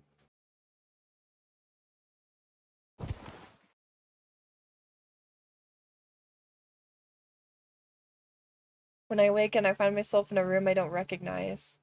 Somehow I'm in a pair of cotton pajamas that fit me perfectly. What's happening? You were sleeping for a while. Seems like I can't escape the automation. Do you remember your home yet, Master? It's a misery situation! Let's go! Don't call me that, just Mina is fine. Anyway, I'm still confused. You carried me back here after I fainted. Where did the pajamas come from? These are your pajamas, Mina. You pushed yourself outside in the rain, and when you came home, you collapsed. So of course I changed your clothes for you and put you to bed. His face lights up with affection and pride, but I just feel violated. Does he think I'm gonna thank him for that? Don't smile like that. You should have woken me up. I tried, you know, but you didn't wake up. I couldn't leave you there in the ground, wet and sick. You're never happy with me lately. Not then and not now. I don't know what I'm supposed to do. I watch him for a long moment, lacking any words that might comfort him. There's a flat silence in the air before I break it with a sudden sneeze. Achoo! Ugh. My whole body is fed up with me and my stomach growls just shortly after sneezing. The automation laughs tiredly. See? Still sick.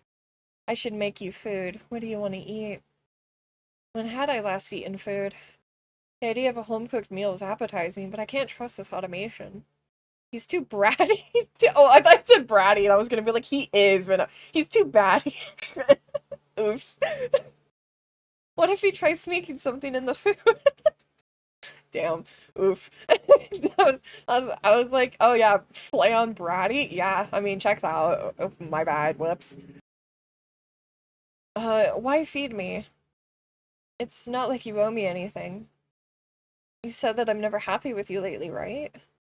It's my purpose. I exist to help you. Whether you're upset at me or not, it doesn't matter. I was made to support you and provide companionship. Anyway, I'll see how you resist one of your favorite meals. Wait! Before I can protest, the automation leaves for the kitchen. Looks like there's no stopping him. Without realizing, I fall asleep again. More sleep seems to have helped recuperate my strength. After awakening a second time, I follow an appetizing smell to the dining quarters and see a meal set out on the table. It's a healthy-looking Salisbury steak. Oh, and she did mention during Haka, Salisbury steak was her favorite. One of my favorites. As I stare at it, I consider that maybe the automation actually has met this some version of me. This place might still be a parallel world or something, right? It'd make more sense as to why I wouldn't remember things or why everything's so different. Yeah, so clearly, like, their version of Mina was a bitch. Oops. I thought you might wake up soon. Are you feeling better?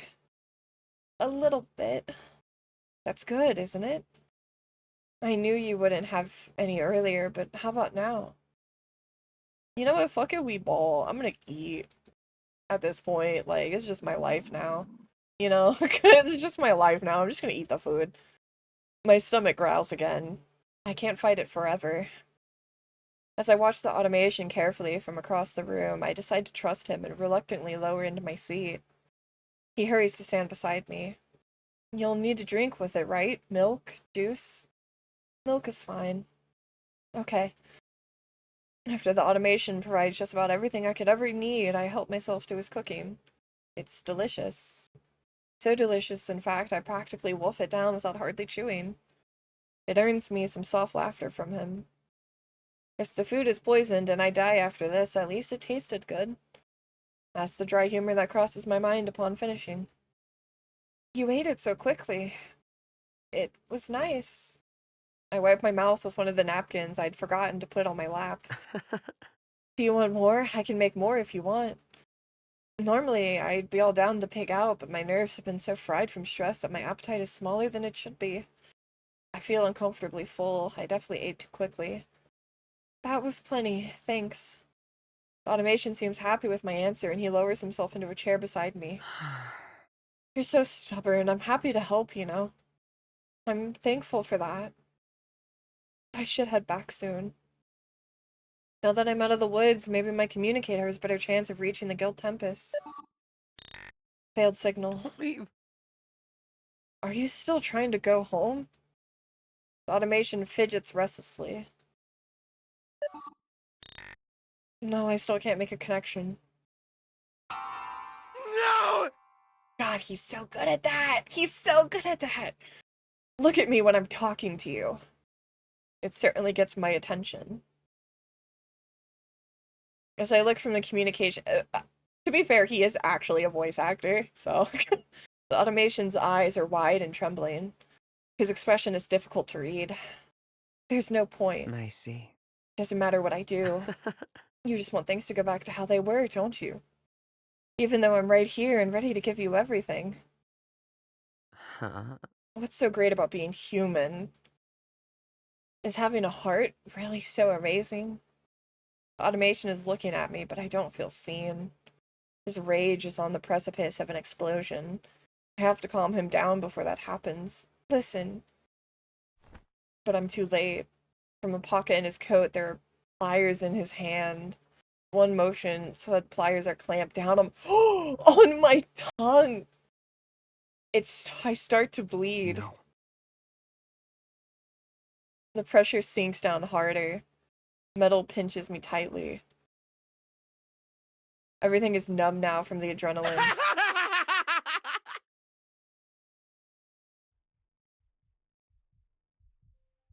The automation retracts his hand, pliers still in them.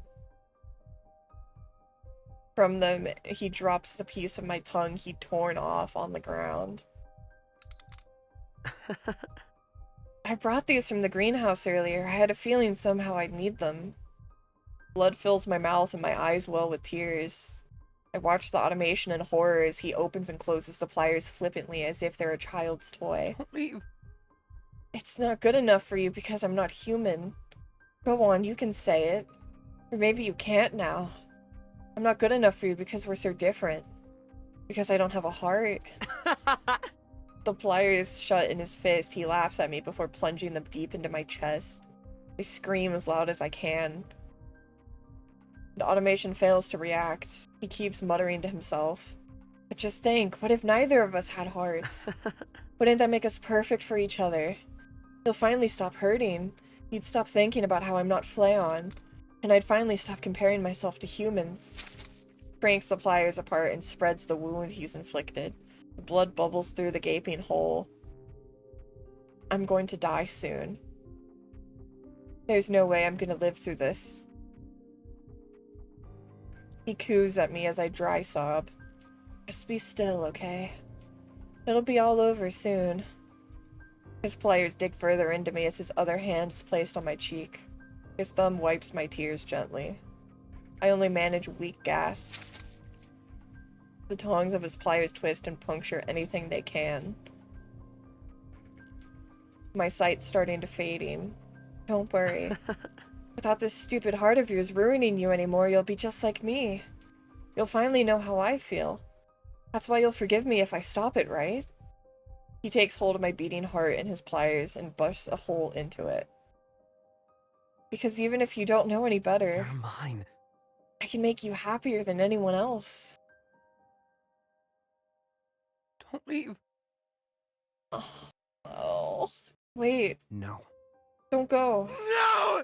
Don't go, I said. Stay with me forever.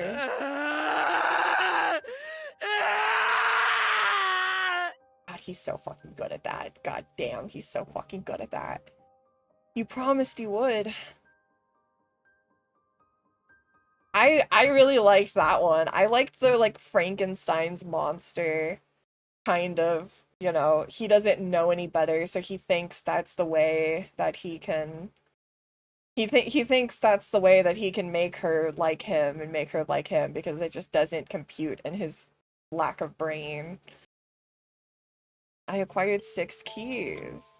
Okay, so now I'm curious if we can just do the true ending. Yeah. Oh my god! Wait, hold on. I just got an achievement that says lore. Lore! That's a Shinri reference. Okay, that's really cute. Okay. So now we can do the true ending. I am Mina. An empty hall, cave, 6 doors. Inhale, exhale. Inhale, exhale. So that you know your journey won't end until you pass through them all. You take as long as little, but you must still pick a door. Now that Mina, which will it be? Do I get a different one now? How do I get the true ending, though? I don't know how to do that. I don't know what to do to activate the true ending. Hold on. I'm just gonna click one and see if maybe it'll automatically do it. Okay, no. Maybe... Hold up. Maybe. Is there a way to do it? How do I do the true ending? Oh, it's like blocked out now. That's cool. Yeah, what do I have to do to get the true ending? Wait. I'm curious. Oh, and now we have all the information. Yeah, now we have all the information on them. That's really cool. Okay, I like that.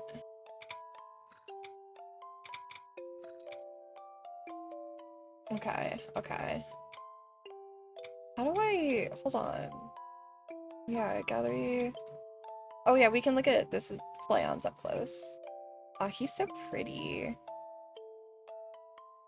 Oh, and you can do... Okay, you could do like a slideshow. Okay, yeah. Jesus. Okay, okay. Hold on. So what do I... Hold on. What do I gotta do? Hold on, I'm gonna look it up real quick. What do I gotta do to get, the true ending?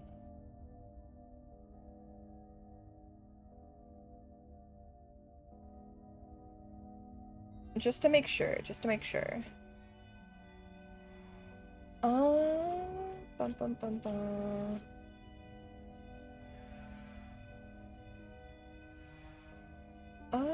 Dun, dun, dun, dun, dun, dun, dun, dun, dun.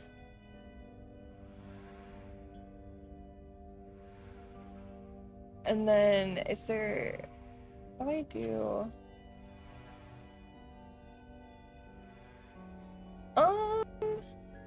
Hold on. How do I... What do I gotta do to access the true ending?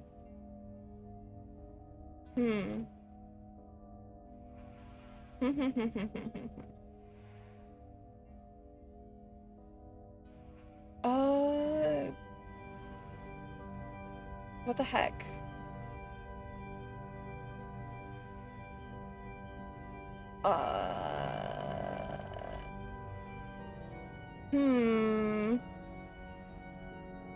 Am I stupid?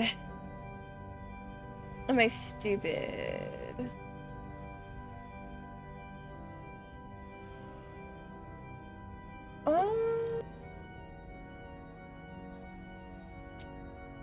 how do I... What the fuck?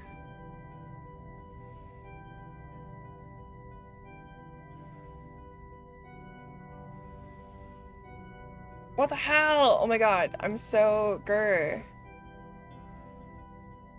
Hold on, how do I get it? What the fuck? Am I blind?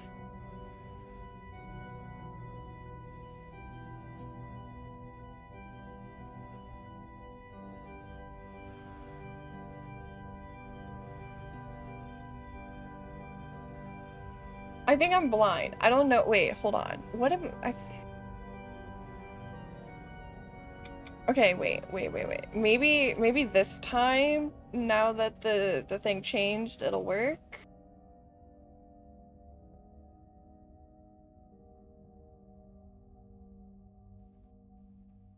Because I have all the keys, so I should be able to do the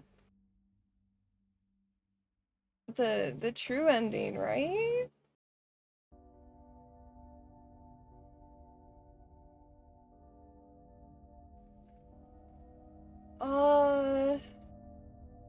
Huh.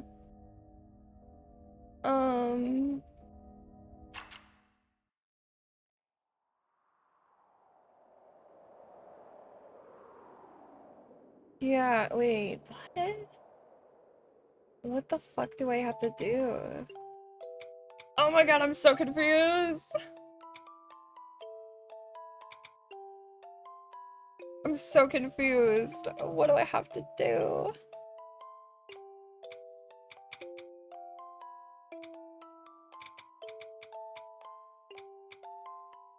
Like, it shouldn't have to be from, like, loading.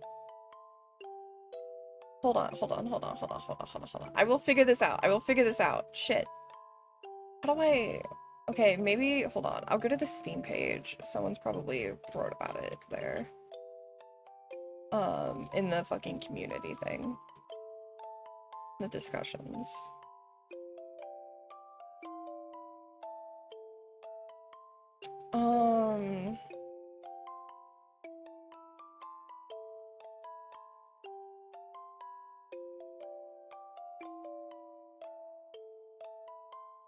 What the heck?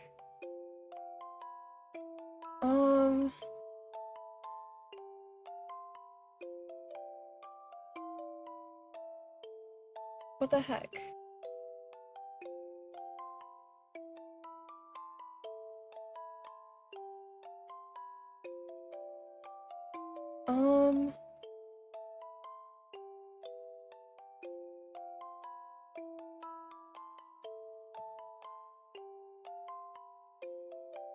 Come on. What the hell? Okay, wait, hold on. I think I'm, wait, hold on.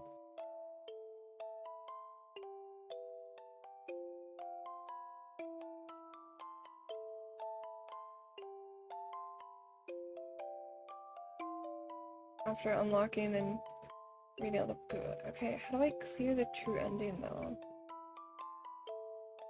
What the heck? Why is this so hard?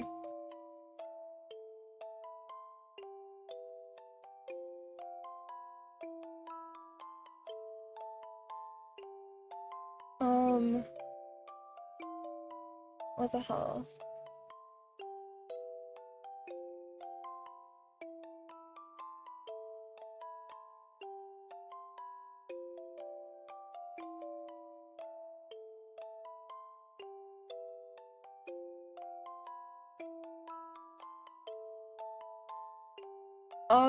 Okay, I can't really figure it out. I can't really figure out how I'm supposed to have unlocked.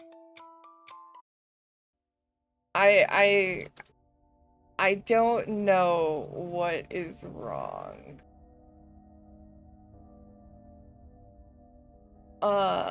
So I don't think we'll be able to do the true ending. Cause maybe something glitched out or something and I'm cucked. Maybe that's what happened. Yeah, I think that might have been what happened. I think that might have been what happened. Oh! You guys are gonna want to kill me. You guys are gonna want to kill me. Guess what? Guess what? Guess what? Guess what? Guess what? Guess what? Guess what?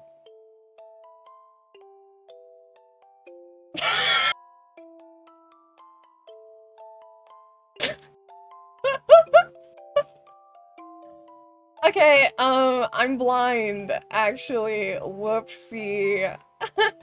Whoopsie. The worst part is, like, I should have been able to see this anyways. Okay, so never mind. We'll do the truth ending real quick. Okay, yay! I figured it out. In the vast darkness, another door opened. God damn it. It should not have taken me that fucking long to read the word truth. In the vast darkness, another door appears to you. A mysterious door with 6 keyholes, each of them with a different jewel-colored lining. As you approach it now, you know where it'll lead. After all, you've been through a lot to get here. You remember the many stories you witnessed and played a part in. The huntsmans, the Cadisa demons, the abandoned automations, the showmans, the exiled princes, the demon kings. All 6 keys you worked hard to collect dissipate into the abyss. A lock clicks, and that's when you finally open the door. Oh, damn! Flashbang me with my man's death again. What the fuck? Okay, yeah, Haka eating us. Nom nom nom. Flayon ripping our tongue out and our heart with pliers. Bettel getting grabbed Kira style into the Shadow Realm. Axel being horny. Altair murdering us. Everyone died or murdered us except for Axel, who just got bricked up. So, you know, win for us, Axel Grillies. Axel just got kind of horny and was like, we're gonna rule the world together. I'm almost home. Wait for me, guys. I wake up beneath the shade of a large tree. Oh my god, it's like the start of Attack on Titan. Is this the start of another twisted story? I don't know anymore. My whole body is sore and there are knots in my back. I take a deep breath. The place looks like Elysium. It looks like a meadow not too far from the guild hall, actually, but... Mina? That you? Did it work? They're back! Look! I see them over there. For real? Move out of the way, Battle! Why single me out like that? Everyone else is in your way, too. Wait, did we really find Mina? I was worried we were gonna have to make signs for a missing person. Finally, now that we found Mina, we can call this done and get the Halloween party started like we wanted to. Oh yeah, this was also done for Halloween. This was like a Halloween gift. Oh, they look so cute! As the Tempest members come closer to me, I prop myself upright at the base of the tree. I'm stunned and at a loss for words. Because I've experienced so many tragedies, I don't even know what to say to them. Would they believe me if I told them what I saw? Shinri would. He was fucking talking to his person. Had I just conked out here and had a series of different nightmares? It really is. It was the manager's, like, gift for Halloween for us. No, they've definitely been real. Can't believe otherwise. Sorry everyone for making you worry. How long have you guys been looking for me? Way too long. By that, I mean a couple of days now. Alright, you look like you've been through it. Want me to carry you back? How do I even approach this subject? Was I here the whole time? What did I look like when you saw me? You looked like you were sleeping just now, but you definitely weren't here the whole time. We searched most of Elysium for you after you were gone too long. Yeah, Altair sent me and Shinri all the way to check yesterday. Out this way to check yesterday. We didn't see you then, but maybe we just didn't notice? Who knows? Also, Bettel looks so silly. And look at the battalion! Oh, so cute. The little shadow, that's Phantom right there. It's his mascot for the battalion, which is his fans. Phantom looks so cute. I will admit, Phantom, in my opinion, is probably the cutest mascot. He's so adorable. I love Phantom. So I must have really disappeared and then reappeared here. I physically wound up on the other side just like I thought. And now, after experiencing these 6 different tragedies, I'm back here. I don't know how to even begin explaining what happened to the boys, so I'll save that for another day. For now, I'm just relieved to be back. Things are gonna be okay now. I miss them. I miss these guys so much. I had some really bad dreams. Really, really bad dreams. I don't know why I was out for so long, but that's all I can say. That's okay, I get it. I understand that feeling too. The two of them look at each other as if they know something. Yeah, because he also mentioned that the Demon King was terrorizing him in his sleep. So both of them seemingly know more. Come to think of it, yeah, hadn't the doppelgangers come into contact with their other selves? Allegedly. I guess I'll find the opportunity to ask them one day. Let's not beat around the bush. We should get Mina up out of the dirt. So are we still going to open the hall for a party? Think it can't hurt. That's a good way to welcome Mina back. Alright then, we'll get sound system up for karaoke. Come on, Mina. Let's get you back inside. Oh, this is so cute. The boys help me up from the grass and lead me back towards the guild hall. When I'm on both feet, I'm met by a group hug. Some of them muse my hair or tease me, but I don't pay attention because I'm home. I'm home. Finally home. I'm where I belong. I can't even describe how relieved I am, how good that feels. As the Tempest Guild slowly comes into view, I look forward to the Halloween spent together with my friends. That was really cute. That was really cute. Doppelganger.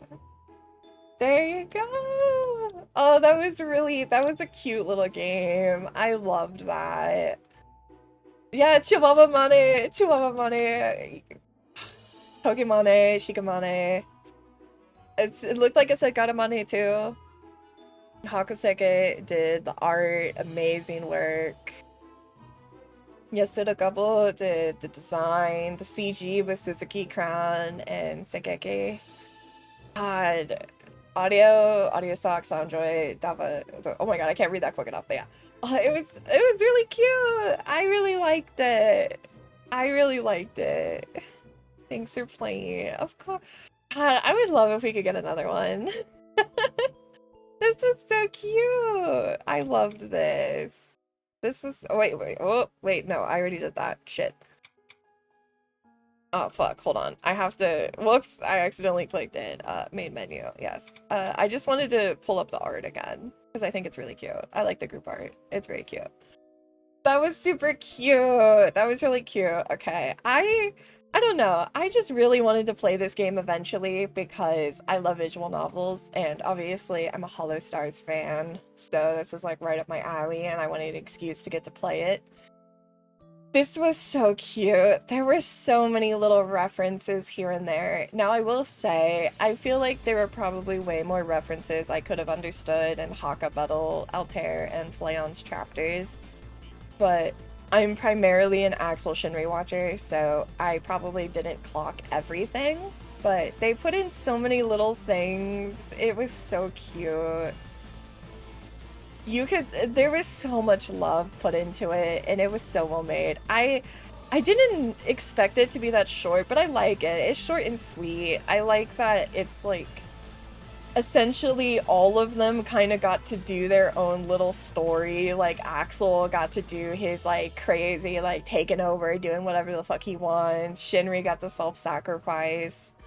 Flayon's obsessed with visual novels and he got to do his yandere thing. Like, you know, Bettel got to be silly and pop the fuck off. Haka got to lean into the demon crow aspect. Altair got to pretend to be like this horrible crazy man. Like, that must have been so much fun for them, and I'm glad they took it as like a shorter little story where each of the boys got to like express something. I thought that was a really cool way to go about it. And now you know what kind of guys I obsess over. It's okay, now you know what kind of guys I obsess over, because I just immediately singled out the fucking delinquent. I singled out the fucking delinquent, and I was like, yes, this one. So, you know, you also get the clock my anime boy trope. Listen, the axle heart hits really hard when I can cognitive dissonance that it's not a Nikki. You know? Listen, watching Axel's streams, it's just like, yeah, look at this fucking nerd. He's funny as shit, and he's gonna make me laugh, and he's super cool. And fan art of him, like, yeah, sick. It definitely. But, like, watching a Nikki, like, that's, yeah, that's a Nikki, you know? There's Axel, and then there's a Nikki, and there's two very different. I could cognitive dissonance this enough that this wasn't, like, my favorite scammer that I'm normally watch on my nights. Shinri got the self-sacrifice. I should have expected. I mean, I knew Koi said that it was sad, so I trusted my fellow Kois, and I figured it was gonna be sad and angsty knowing him. I should have guessed he was gonna self-sacrifice because of course it is. Of course he did. But I would have to say, I loved all of them, even, because I will say, even the routes for the guys that I normally don't really watch unless it's like collabs or like specific streams or clips, I still really enjoyed it, and their voice acting was so good. So it was enjoyable enough that I feel like no matter what, I enjoyed it and thought it was fun. Bettles was so fucking funny. Bettles was so funny. His voice, the voice lines he had were killing me. Every time he went, yeah. Every time he said that, the way he said it was so fucking funny. Bettle had me dying. His was hilarious. I fucking loved that. I also love how each of them kind of felt like their own little game, and the fact that, like, Flaons was very, like, diabolic lover kind of vibe versus, like, Bettles, which was just, like, crack shit, balls to the wall. You know, like, I love that they all had different vibes, too. I feel like that really showed their personality. And also, like, maybe I just did this stream so I could do some holostars propaganda, you know? Maybe I'm just doing holostars propaganda right now, and that's actually my vision. I'm trying to spread the word of my oshis, actually. to sway it worked. Yippee! I will say, you know what? Since I feel like I have to. I already followed 3 of them on X. That makes me so happy. Okay. Wait. I will say, Bettle, he streams with his twin brother a lot. Bettle 2 actually just had, his, like, graduation, you could sort of say. Bettle 2 did, so if you liked Bettle's stuff, I would definitely recommend checking out the streams of them. The twins are so funny, and yeah, they just did Bettle 2's graduation from the stream, and it was so dramatic. It was so I think they just did it, or they're just about to do it, but Bettle has been posting so dramatic about it. I love the twins. They're so funny. You know what? I'm gonna do some groundwork, because Hollow is really bad about it. Hollow is really bad at promoting, and so I'm gonna fine, I'll do it myself, is what I'm gonna do right now. If you enjoyed them, they're doing a free concert, they'll be doing a 3D concert, on the 27th. Definitely would recommend, individuals who have time and enjoyed this, who might like them, to go watch. They're very talented. It will also be the 4 Armas Goobers, who are the black, dark blue, green, and red, as well. They will be there as well. So if you were into that, I would definitely recommend. They are so good. They are such good performers. So the 27th, they are doing a free concert, and we're trying our best to get as many people as we can to watch, because we're hoping if they get good viewership that the management will give them more opportunities, because Hollow Core could give a little bit more for the boys. They could give a little bit more promo for the boys. So we're doing our best. But yeah, I just wanted to do a short and sweet little stream. Basically just playing the game, ranting about my oshis, all that jazz. I'm probably gonna go ahead and end here because I also have to do some prep for tomorrow's stream where we're gonna be doing Pokemon with Shiro. I gotta get that set up correctly because basically I'm having to restart my Pokemon game and we're gonna have to recomplete my fucking decks, and we're basically just gonna be yapping while while he gives me all of his Pokemon so that I can redo my decks so that I can get the shiny charm and then we can shiny hunt together. That's what we're doing, but I'm having to redo my entire decks, unfortunately. So I gotta get some prep done for tomorrow so that we can actually do that. So I will be ending here. You know, is he streaming? Is Dad streaming? He is. He's doing some stuff. So I'll probably send you guys over to Dad. But it was fun. It was a nice short and sweet little stream. I'm glad you guys enjoyed it. I enjoyed it. It was fun. But I will see you guys tomorrow for Pokemon. And hopefully, and then D&D. D&D will be after. But thank you for coming, Pumpkin. It was so much fun, and I'm glad you enjoyed. Goodbye.